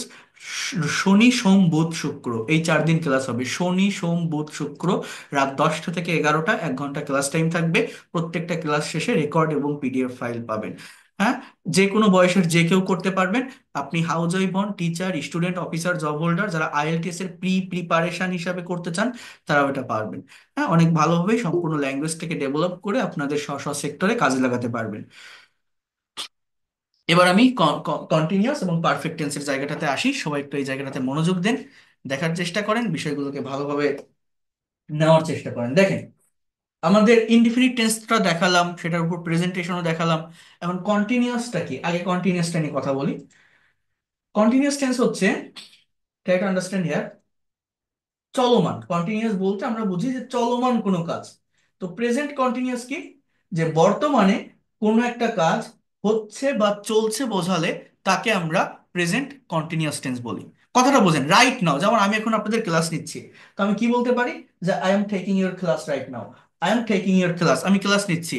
অথবা আপনি আমার ক্লাস করছেন, you are doing my class. আমার পাশে একটা লোক ভাত খাচ্ছে, তো হি ইজ ইটিং রাইস। অর্থাৎ রাইট নাও কেউ কোনো কাজ করছে, এটাকে প্রেজেন্ট কন্টিনিউয়াস বলি। বেসিক কনসেপ্টটা আগে নেন। পাস্ট কন্টিনিউয়াস কি? যে অতীতে কোন একটা কাজ হচ্ছিল বা চলছিল বোঝালে তাকে আমরা পাস্ট কন্টিনিউয়াস টেন্স বলি, অতীতে, পাস্টে। যেমন মনে করেন আপনি এখন আমার ক্লাস করছেন, কেউ একজন আপনাকে কল দিচ্ছে, এখন ক্লাস শেষে আপনি তার কলটা আবার ব্যাক করলেন, তাকে আপনি এইভাবে বলছেন যে তুমি যখন কল করেছিলে আমি একটা ক্লাস করতেছিলাম, একটা ক্লাসে ছিলাম। তখন আপনি এটা কিভাবে বলবেন? যে হোয়েন ইউ কল্ড মি, এটা পাস্ট ইনডিফিনিট টেন্সে বললেন। When you called me, I was doing a class. I was doing a class, আমি একটা ক্লাস করতেছিলাম। অথবা আই ওয়াজ লার্নিং ইংলিশ, আমি ইংরেজি শিখতেছিলাম। অর্থাৎ অতীতে কেউ কোনো কাজ করতেছিল, এই কথাটা বলার জন্য আমরা মূলত কোন টেন্সের ব্যবহার করি? Past continuous. আর ভবিষ্যতে কোন একটা কাজ হতে থাকবে বা চলতে থাকবে বোঝালে সেটাকে আমরা ফিউচার কন্টিনিউয়াস বলি, শ্যাল বি বা উইল বি প্লাস ভার্বের সঙ্গে আইএনজি। যেমন আমি ইংরেজি শিখতে থাকবো, আমার শেখা শেষ হচ্ছে না, আমি পারতেছি না, আমাকে শিখতে থাকতে হবে, শিখতে থাকবো, I will be learning English. তো এই হচ্ছে 3টা কন্টিনিউয়াস টেন্সের সেন্স। যে বর্তমানে কেউ কোনো একটা কাজ করছে, কোনো একটা কাজ হচ্ছে বা চলছে, প্রেজেন্ট কন্টিনিউয়াস। অতীতে কোনো একটা কাজ হচ্ছিল বা চলছিল, পাস্ট কন্টিনিউয়াস। ভবিষ্যতে কোন একটা কাজ হতে থাকবে বা চলতে থাকবে বোঝালে তাকে ফিউচার কন্টিনিউয়াস টেন্স বলে। আচ্ছা, এখন আমি আবারও বলছি, যেটা আপনারা জানেন সেটা নিয়ে কথা বলবো না, যেটা আমরা জানি না সেই বিষয়গুলো নিয়ে কিন্তু আমি বলার বা দেখানোর চেষ্টা করবো। আর জাস্ট 10টা মিনিট একটু থাকেন, 10 মিনিটের ভিতরে শেষ হয়ে যাবে। জাস্ট আর একটু সময় চেয়ে নিচ্ছে, এতক্ষণ যেহেতু আপনারা আছেন, আর অল্প একটু সময় আপনারা থাকেন, আমি দেখাচ্ছি সবকিছু। তো দেখেন, এরপরে যে বিষয়টা আসে সেটা হচ্ছে, কোথায় গেল সেটা, এইখানে দেখেন একটা নোট দেওয়া আছে। এই নোটটা যদি একটু দেখতে পারেন আপনারা, এই নোটটা, একটা মিনিট। এই যে নোটটা এখানে আপনারা দেখছেন, এইখানে কিছু ভার্ব আছে। এই ভার্ব গুলোকে বলা হয় স্টেটিভ ভার্ব। অর্থাৎ আমাদের এই ভার্ব আবার 2 ধরনের হয়, একটা হচ্ছে স্টেটিভ আর একটা হচ্ছে ডাইনামিক। মানে কি জানেন? এই যে ভার্ব গুলো কি লেখা আছে একটু দেখেন, এখানে দেওয়া আছে feel, hear, fear, see, smell, desire, love, like, want, wish, belong, process, understand, know, think, believe, expect, remember. এই ভার্বগুলো কখনো প্রেজেন্ট কন্টিনিউয়াস টেন্সে লেখা যায় না। বাংলায় প্রেজেন্ট কন্টিনিউয়াস টেন্সের কোনো ভাব প্রকাশ করলেও ইংলিশে এগুলো প্রেজেন্ট ইনডিফিনিট টেন্সে লিখতে হয়, গ্রামাটিক্যালি কারেক্ট করে লিখতে গেলে। মানে কি? যেমন আমরা অনেকেই বলি না যে 3 অক্ষরে একটা ম্যাজিক্যাল ওয়ার্ড আছে না আমাদের, আই লাভ ইউ, আমি তোমাকে ভালোবাসি। আপনি যদি বলেন আমি তোমাকে ভালোবেসেছিলাম, এই লাভটা এখানে ভার্ব, আই লাভ ইউ। আপনি যদি বলেন আমি তোমাকে ভালোবাসবো, আই উইল লাভ ইউ। তাই না? কিন্তু মনে করেন একজনের সাথে আরেকজনের রিলেশন কন্টিনিউ আছে, চলতেছে, কেউ কি কখনো বলে I am loving you? Loving you কেউ কিন্তু বলে না, কি বলে, আই লাভ ইউ। অর্থাৎ লাভিং একটা রিলেশন একজনের সাথে আছে, কন্টিনিউসলি চলতেছে, একজন আরেকজনকে বলে না I love you, I love you too, I am loving কেউ বলে? বলে না। কারণ কি জানেন? এই লাভ ভার্বটা একটা স্টেটিক ভার্ব, ভালোবাসা, that is the feelings of mind, এটা মনের একটা অনুভূতি, এটা তো ওইভাবে দেখা যাচ্ছে না। মানে কন্টিনিউয়াস টেন্সটা কাকে বলা হয়? অ্যাকশন ভার্বটা কি? যে কাজটা চলতেছে, দেখা যাচ্ছে। আমি ভাত খাচ্ছি, হাত দিয়ে তুলতেছি, গাল দিয়ে খাচ্ছি, আমি চিঠি লিখতেছি, আমি বই পড়তেছি, আমি গান গাইতেছি, এই কাজগুলো দেখা যায়, কাজটা হচ্ছে বা চলছে, এগুলো কন্টিনিউয়াস। কিন্তু যে কাজটা দেখা যাচ্ছে না, এটাকে আমি কন্টিনিউয়াস টেন্সে বলতে পারবো না। যেমন আমি যদি বলি আমি তোমাকে অনুভব করছি, আমরা কি বলছি? বাংলায় কিন্তু কন্টিনিউয়াস টেন্স। আপনি বলবেন এরকম I am feeling you, but না, you have to say I feel you, not feeling. আমি অসুস্থ বোধ করতেছি, আমার শরীর খারাপ লাগতেছে, এটা কি দেখা যায় ওইভাবে? কোনো কাজ হচ্ছে, কাজ চলতেছে না, তো just I feel unwell, not I am feeling. আপনি আপনার একটা বন্ধুর সাথে একটা রাস্তা দিয়ে হেঁটে যাচ্ছেন, গাছে একটা পাখি বসে আছে, আপনার বন্ধুকে বলছেন খুব সুন্দর একটা পাখি দেখছি গাছে, দেখিতেছি বা দেখছি। বাংলায় কন্টিনিউয়াস টেন্স, বাট ইংলিশে I am sing a bird বলবেন না, just you have to say I see a bird. কারণ কি? পাখি গাছের ডালে বসে আছে, আপনি আপনার জায়গায় আছেন, আপনার চোখ নিয়ে কিন্তু আপনি দৌড়াচ্ছেন না। অর্থাৎ কোন একটা কাজ যে চলতেছে, কোন একটা কাজ যে হচ্ছে, অ্যাকশন দিচ্ছে, এরকম দেখা যায় না। এই জন্য এই যে ভার্বগুলো, এই ভার্বগুলো ওই অ্যাকশন ভার্ব না, এগুলো স্ট্যাটিক ভার্ব। এই ভার্বগুলো বিভিন্ন কম্পিটিটিভ এক্সামে আসে। এই জন্য এখানে আমি দেখাচ্ছি এই ভার্বগুলো বাংলায় কন্টিনিউয়াস টেন্সে প্রকাশ পেলেও কখনো ইংলিশে এদের সাথে আইএনজি বসানো যায় না, ইনডিফিনিট টেন্সে লিখতে হয়।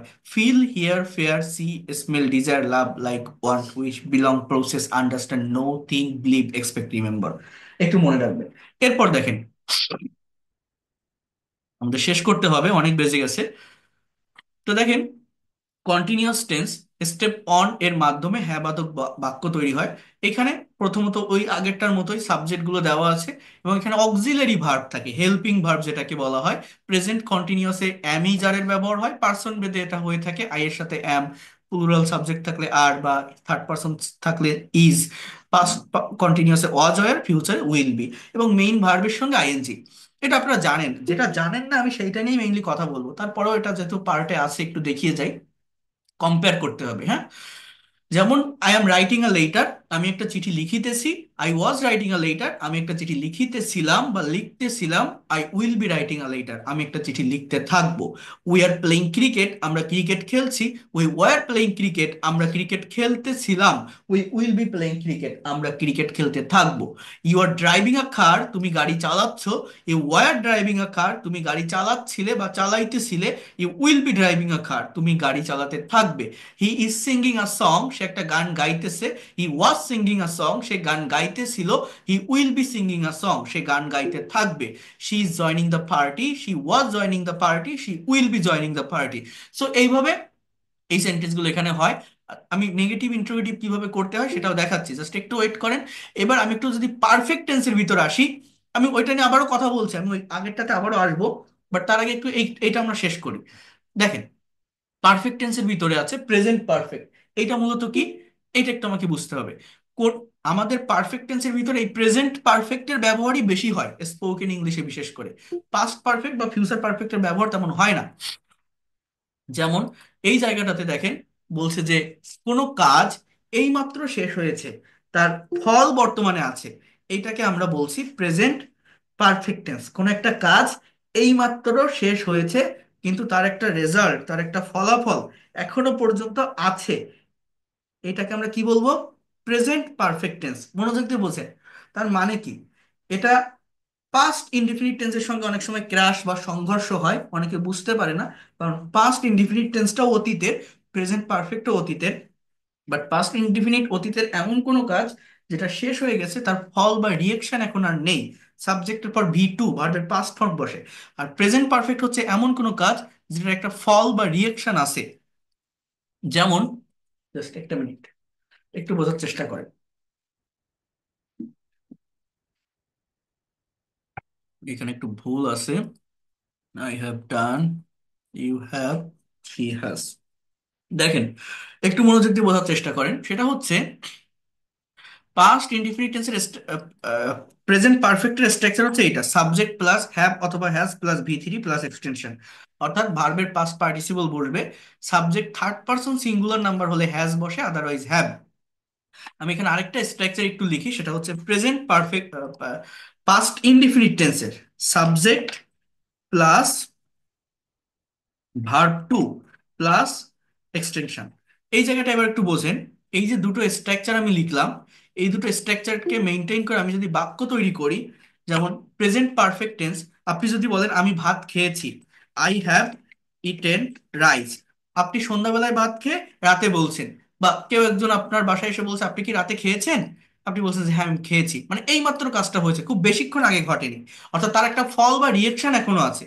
প্রেজেন্ট পারফেক্ট দিয়ে বলবো, কিন্তু আপনি সকালে খেয়েছেন বা গতকাল খেয়েছিলেন, আজ আর খান নাই, এই কথাটা আপনি যদি বলেন যে আমি গতকাল ভাত খেয়েছিলাম, তখন কিন্তু আপনার এইভাবে বলতে হচ্ছে আই এট। ইট মানে খাওয়া, এর পাস্ট ফর্ম এট।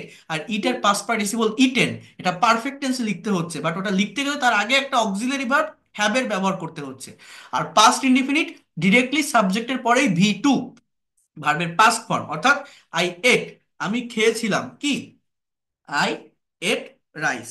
তাহলে পাস্ট ইনডিফিনিট টেন্সে এটা চেনা যায়, বাংলা ক্রিয়াপদে ল বা লাম থাকে, প্রেজেন্ট পারফেক্ট টেন্সে স থাকে, যে গিয়েছি, করেছি, এসেছি, দিয়েছি, নিয়েছি, মানে কাজটা শেষ, বাট খুব বেশিক্ষণ আগে হয়নি, রিসেন্টলি শেষ হয়েছে। কিন্তু এইখানে একটা বিষয় আছে, সেটা হচ্ছে প্রেজেন্ট পারফেক্ট এবং পাস্ট ইনডিফিনিট টেন্সের যখন নেগেটিভ বাক্য আপনি তৈরি করবেন, তখন মিনিং এর চেঞ্জটা এরকম বোঝা যায় না, বাংলা যে চেঞ্জটা। যেমন আপনি যদি বলেন আমি ভাত খাইনি, আমি ভাত খাইনি, তাহলে ইংলিশটা কেমন জানেন? I have not eaten rice. আবার এইটাকেও যদি আপনি নেগেটিভ করেন, এইটার নেগেটিভ সেন্টেন্স এরকম হয় যে আই ডিড নট বা আই ডিডেন্ট ইট রাইস। তো I have not eaten rice এর বাংলা অর্থ যেটা, I did not eat rice এর বাংলা অর্থ সেটা সেম, মানে আমি ভাত খাই না, অ্যাজ ইউজুয়াল খাই না, আই ডোন্ট ইট রাইস। কিন্তু আপনি যদি বলেন আমি ভাত খাবো না, আই ওন্ট ইট রাইস, মানে I will not eat rice. আমি ভাত খাইনি, খাইনি, খেয়েছিলাম, খাইনি, খেয়েছি, খাইনি, তাহলে I have not eaten rice. অর্থাৎ এই I have not eaten rice মানে আমি ভাত খাইনি।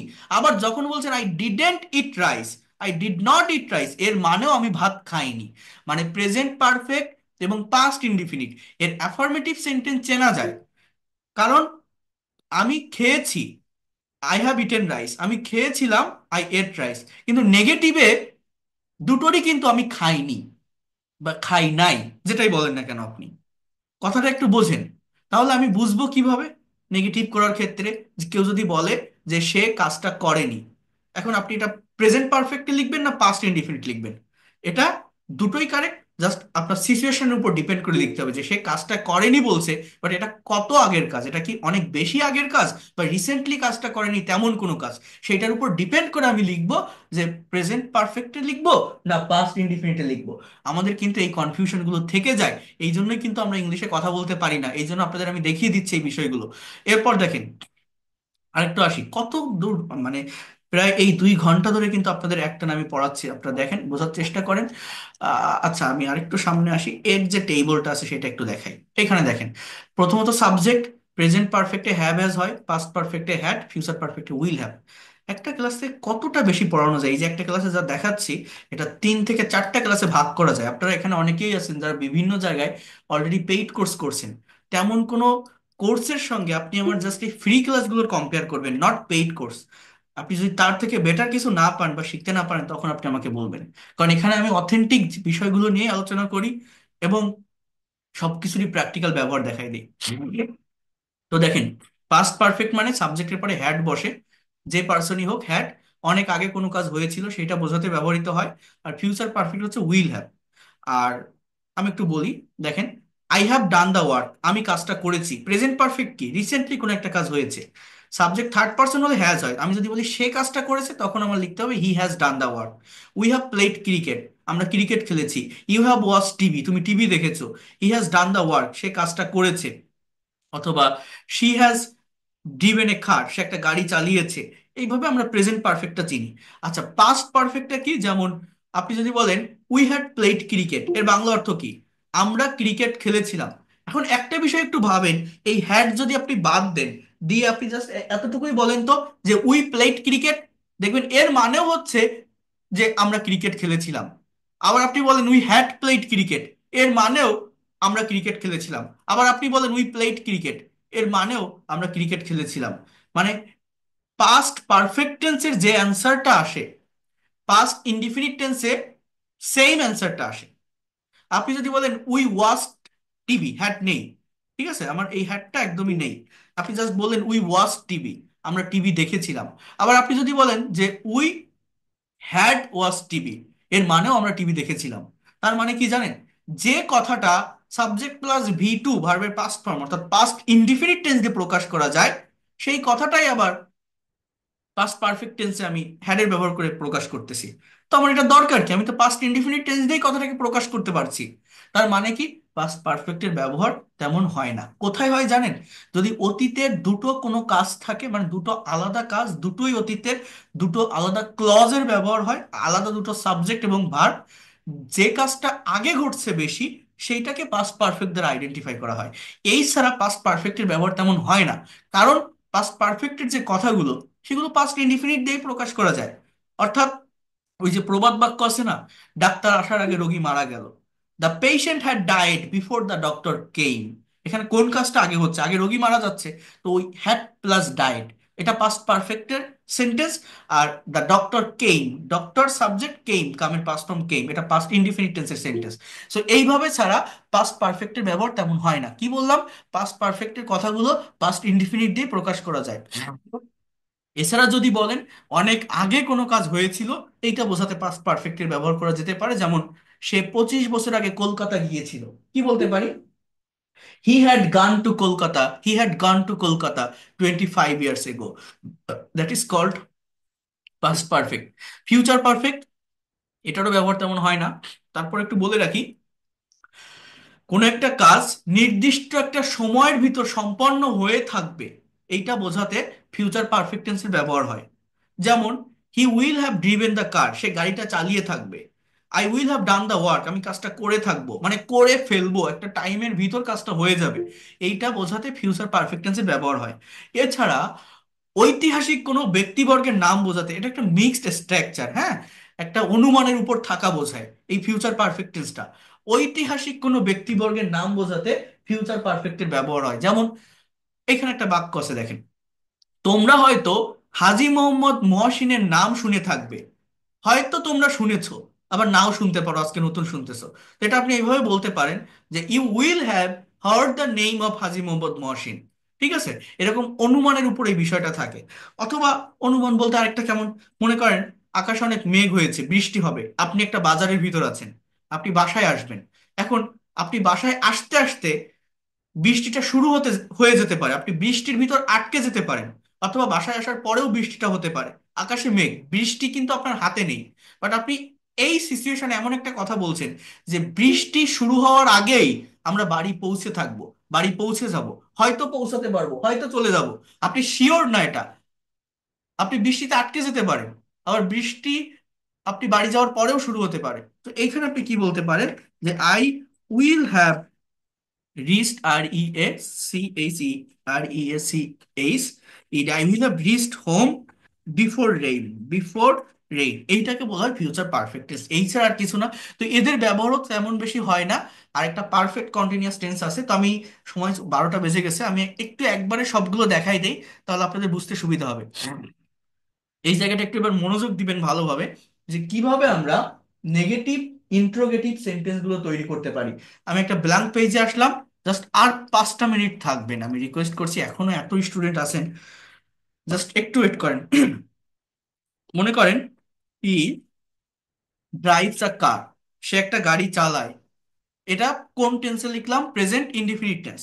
আমি যদি বলি হি ড্রোভ এ কার, এর বাংলা অর্থ হচ্ছে সে একটা গাড়ি চালিয়েছিল। আমি যদি বলি হি উইল ড্রাইভ আ কার, একটু বোঝেন, he will drive a car, সে একটা গাড়ি চালাবে। হি ইজ ড্রাইভিং আ কার, সে একটা গাড়ি চালাইতেছে। হি ওয়াজ ড্রাইভিং আ কার, সে একটা গাড়ি চালাচ্ছিল বা চালাইতেছিল। Will be driving a car, সে একটা গাড়ি চালাতে থাকবে। He has driven a car, he has driven a car, সে একটা গাড়ি চালিয়েছে, সে একটা গাড়ি চালিয়েছে, present perfect. He had driven a car, সে একটা গাড়ি চালিয়েছিল, পাস্ট পারফেক্ট এটা, past perfect. He will have driven a car, সে একটা গাড়ি চালিয়ে থাকবে। তাহলে এই 9টা টেন্স কিন্তু আমার শেষ। সাবজেক্ট হি, অবজেক্ট এ কার, পরিবর্তনটা কোথায়? ভিতরে ভার্বের ফর্মে। আমি আরেকটু লিখবো পারফেক্ট কন্টিনিউয়াস, দেখেন। He has been driving a car since morning, এর বাংলা অর্থ কি জানেন? সে সকাল থেকে গাড়ি চালাচ্ছে। অতীত থেকে শুরু করে এখনো পর্যন্ত কেউ কোনো কাজ করছে বোঝাতে এই প্রেজেন্ট পারফেক্ট কন্টিনিউয়াস টেন্সের ব্যবহার হয়। এখানে সিন্স বা ফর প্রেপোজিশন বসে, মানে একটা পিরিয়ড অফ টাইম বা পয়েন্ট অফ টাইম, অনেকটা সময় নিয়ে হচ্ছে বোঝায়, মেনশন করা বোঝায়। যেমন মনে করেন একটা কথা যদি আমি আপনাকে বলি, সেটা হতে পারে, কি বলতে পারি, হোয়াট, আমি 5 বছর ধরে এই কোম্পানিতে চাকরি করছি। এই কথাটা আমি ইংলিশে এইভাবে বলতে পারি, I have been doing job in this company for 5 years. মানে যদি ধরে বোঝায় পিরিয়ড অফ টাইম তাহলে ফর বসবে, যদি থেকে বোঝায় পয়েন্ট অফ টাইম তাহলে সিন্স বসবে। 5 দিন ধরে বৃষ্টি হচ্ছে, it has been raining for 5 days. সকাল থেকে বৃষ্টি হচ্ছে, it has been raining since morning. অর্থাৎ থেকে বোঝালে বা পয়েন্ট অফ টাইম বোঝালে সিন্স, ধরে বোঝালে বা পিরিয়ড অফ টাইম বোঝালে ফরের ব্যবহার হবে। ঠিক আছে? প্রেজেন্ট পারফেক্ট কন্টিনিউয়াস কি? অতীত থেকে শুরু হয়ে এখনো কোনো কাজ হচ্ছে বা চলছে, সাবজেক্ট প্লাস হ্যাভ বিন বা হ্যাজ বিন প্লাস ভার্বের সঙ্গে আইএনজি। পাস্ট পারফেক্ট, অতীতে অনেক দিন ধরে, লং টাইম ধরে কোনো একটা কাজ হচ্ছিল। আমি 2 বছর ধরে ইংরেজি শিখতেছিলাম, I had been learning English for 2 years. ঠিক আছে? আর ফিউচার পারফেক্ট, ভবিষ্যতে টাইমলি, অনেক সময় ধরে কোনো কাজ হতে থাকবে বা চলতে থাকবে। আমি মাসের পর মাস ইংরেজি শিখতে থাকবো, I will have been learning English for month after month. তো এই হচ্ছে পারফেক্ট কন্টিনিউয়াস টেন্স। এই এই এই হচ্ছে টোটাল টেন্সের বিষয়। এখন আমি আপনাদের একটু বলি, এই যে টেন্স রিলেটেড যে সেন্টেন্স গুলো আমি তৈরি করলাম, এই সেন্টেন্স কিন্তু আমাদের শুধু তৈরি করে রাখলে হবে না। একটা সেন্টেন্সকে আমার negative interrogative, negative interrogative, double US word যুক্ত ইন্ট্রোগেটিভ সেন্টেন্সে পরিণত করতে হবে। সেটা কিভাবে করতে পারি? জাস্ট 5টা মিনিট আমার এইখানে একটু মনোযোগ দেবার একটু দেখেন, বোঝার চেষ্টা করেন যে কথাগুলো বলবো। মনে রাখেন, যে কোনো সেন্টেন্স বা বাক্যকে নেগেটিভ করার জন্য সেই সেন্টেন্স বা বাক্যের ভিতরে যে অক্সিলারি ভার্বটা থাকে, ওই অক্সিলারি ভার্বের সাথে নট বসালে একটা বাক্যকে নেগেটিভ করা যায়। আর অক্সিলারি ভার্বটাকে বা হেল্পিং ভার্বটাকে যদি সাবজেক্টের আগে নিয়ে আসা হয় তাহলে ইন্ট্রোগেটিভ হয়। আমাদের যে 12টা টেন্সের স্ট্রাকচার আছে, এই 12টা স্ট্রাকচারের ভিতর 10টাতেই অক্সিলারি ভার্ব থাকে, শুধুমাত্র 2টাতে থাকে না, প্রেজেন্ট আর পাস্ট ইনডিফিনিট টেন্সে। এখানে ডিরেক্টলি সাবজেক্টের পরে মেইন ভার্ব থাকে, কিন্তু বাকি 10টা স্ট্রাকচারে অ্যাফার্মেটিভ সেন্টেন্স বা মেইন সেন্টেন্সে হেল্পিং বা অক্সিলারি ভার্ব থাকে। আমার নিয়ম কি? যে কোনো বাক্যকে নেগেটিভ করার জন্য সেই বাক্যের ভিতরে যে অক্সিলারি ভার্ব থাকে তার সাথে নট বসালে বাক্য নেগেটিভ হয়। অক্সিলারি ভার্ব সাবজেক্টের আগে আনলে ইন্ট্রোগেটিভ হয়। যেমন এই হি ড্রাইভস এ কার, এখানে কোনো অক্সিলারি নেই। হি ড্রোভ এ কার, এখানেও নেই। এই 2টা বাদে আর সব জায়গায় থাকে। যেমন দেখেন, he will drive a car, এই উইলটা অক্সিলারি, ড্রাইভটা main. He is driving a car, ইজটা অক্সিলারি, ড্রাইভিংটা main verb. He was driving a car, ওয়াজটা অক্সিলারি, ড্রাইভিংটা main verb. He will be driving a car, will বিটা অক্সিলারি, ড্রাইভিংটা main verb. বাকি সবগুলোতে আছে, হ্যাঁ। তাহলে যেটাই নেই সেটা কি করব? এখানে ডু ডাজ ডিড এর সাহায্য নিতে হয় অক্সিলারি ভার্ব হিসাবে সেন্টেন্সকে নেগেটিভ বা ইন্টারোগেটিভ করার জন্য। প্রেজেন্ট ইনডিফিনিট টেন্সে ডু বা ডাজ এর ব্যবহার হয়, অর্থাৎ সাবজেক্ট যদি থার্ড পারসন সিঙ্গুলার নাম্বার থাকে তাহলে ডাজ হয়, আদারওয়াইজ ডু। পাস্ট টেন্সে ডিড। যখন এই ডু ডাজ ডিড এর ব্যবহার হয় মেইন ভার্বটা বেস ফর্মে চলে আসে। কেমন জানেন? এই দেখেন, আর আমরা জানি ডু মানে করা, কিন্তু যখন এটা অক্সিলারি ভার্ব হিসেবে ব্যবহার হয় তখন কিন্তু এই ভার্বগুলো কোনো মিনিং দেয় না, জাস্ট নেগেটিভ বা ইন্টারোগেটিভের জন্যই বসে। অর্থ তখনই দেয় ওই ডু ভার্ব গুলো যখন মেইন ভার্ব হিসেবে বসে। সেটা নিয়ে পরে কথা বলবো। এখন দেখেন, সে গাড়ি চালায়। আমি যদি বলি সে গাড়ি চালায় না, আমার নিয়ম কি? বাক্যের ভিতর যে অক্সিলারি ভার্ব থাকে তার সাথে নট বসালে নেগেটিভ হয়, অক্সিলারি ভার্ব সাবজেক্টের আগে ইন্টারোগেটিভ হয়। কিন্তু এখানে থাকে না, থাকে না বিদায় আমরা তার মেইন ভার্বের সাথে নট বসাতে পারবো না, যে হি ড্রাইভ নট এ কার, আমাকে অবশ্যই একটা অক্সিলারি ভার্ব আনতে হবে বা লাগবে। তো এই জায়গাটাতে আমরা এই ডু ভার্বের ব্যবহার করতে পারি। সো হি ডাজেন্ট অর্থাৎ হি ডাজ নট। আর যখন ডাজ বসাবো, মূলত ডু ভার্বের সাথে ইএসটা আমি বসাচ্ছি। ওই ড্রাইভস আর থাকবে না, ড্রাইভের সাথে এস যেটা ওটা থাকবে না। আমার নিয়ম, subject third person singular number হলে ভার্বের সাথে এস বা ইএস বসে, বাট ডাজ বসালে ওটা কিন্তু বেস ফর্মে চলে আসবে, he doesn't drive a car. এই হচ্ছে আমার নেগেটিভ, সে গাড়ি চালায়, সে গাড়ি চালায় না।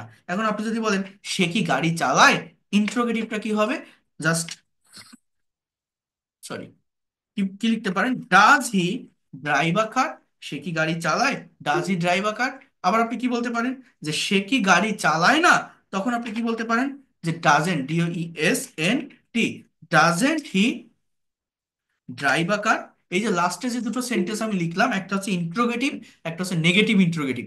আমার এই ইন্ট্রোগেটিভ সেন্টেন্স দুই ধরনের হয়, একটাকে বলা হয় WH কোশ্চেন, একটাকে বলা হয় ইয়েস নো কোশ্চেন। অর্থাৎ WH কোশ্চেনকে ইনফরমেটিভ কোশ্চেনও বলে, যে প্রশ্নের উত্তরটা ইয়েস বা নো দিয়ে কমপ্লিট করা যায় তাকে ইয়েস নো কোশ্চেন বলে।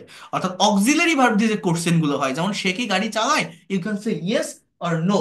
কিন্তু আপনি যদি এর আগে WH ওয়ার্ড যোগ করেন, তখন আপনাকে ইনফরমেশন দিতে হবে, এটাকে ইনফরমেটিভ কোশ্চেন বলে। যেমন আমি যদি বলি যে সে কোথায় গাড়ি চালায়, জাস্ট এই যেভাবেই কোশ্চেন আছে এর আগে WH ওয়ার্ড ইউজ করবেন, এটা সিচুয়েশন অনুযায়ী যে ওয়ার্ডের দরকার সেটা আপনি বসাবেন।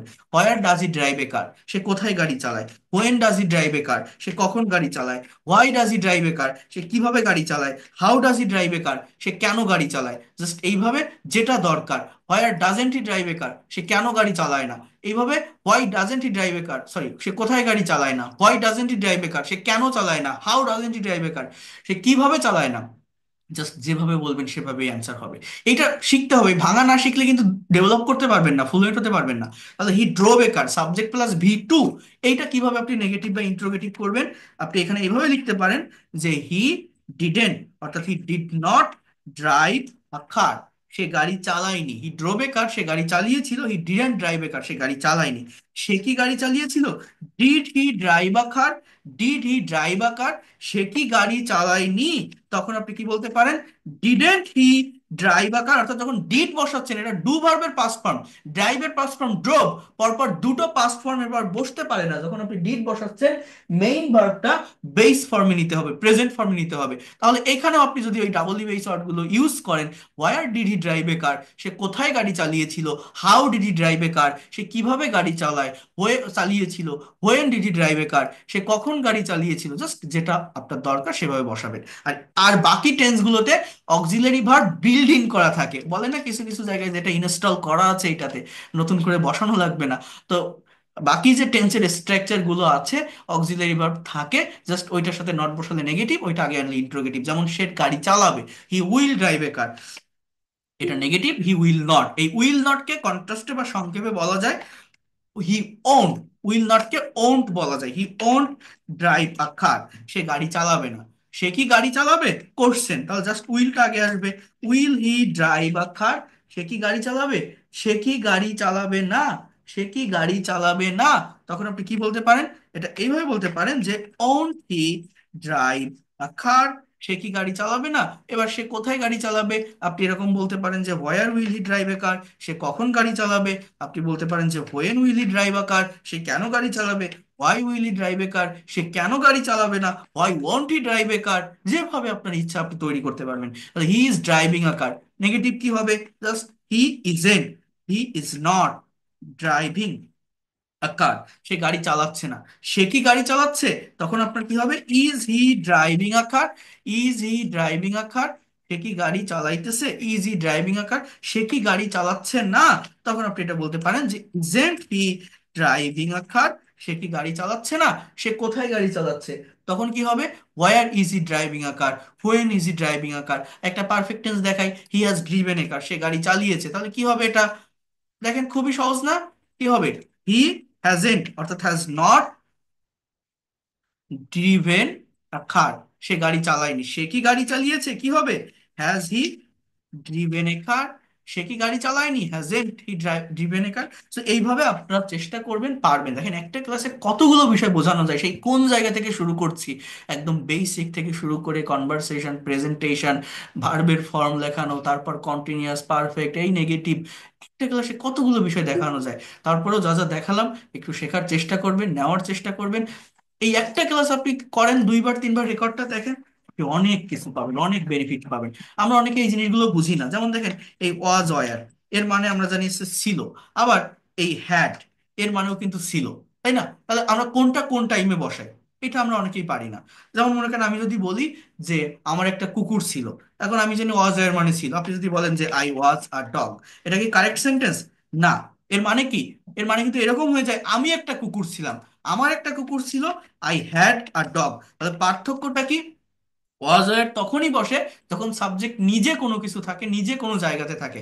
আর সাবজেক্টের অধিকার বা মালিকানায় কোনো কিছু থাকলে হ্যাভ হ্যাজ হ্যাড এর ব্যবহার হয়। তাহলে আমার একটা কুকুর ছিল, আই হ্যাড আ ডগ। আপনি যদি বলেন আমি একজন ডাক্তার ছিলাম, আপনি এটা বলতে পারেন যে আই ওয়াজ আ ডক্টর। এইখানে যদি বলেন যে আহ, আমার একটা বাগান ছিল, তাহলে কি হবে? I had a garden, had a garden. এগুলোর উপর একটা আলাদা ক্লাস আছে, এই do verb, be verb, have ভার্বের উপর, তখন আমি আপনাদেরকে দেখাবো।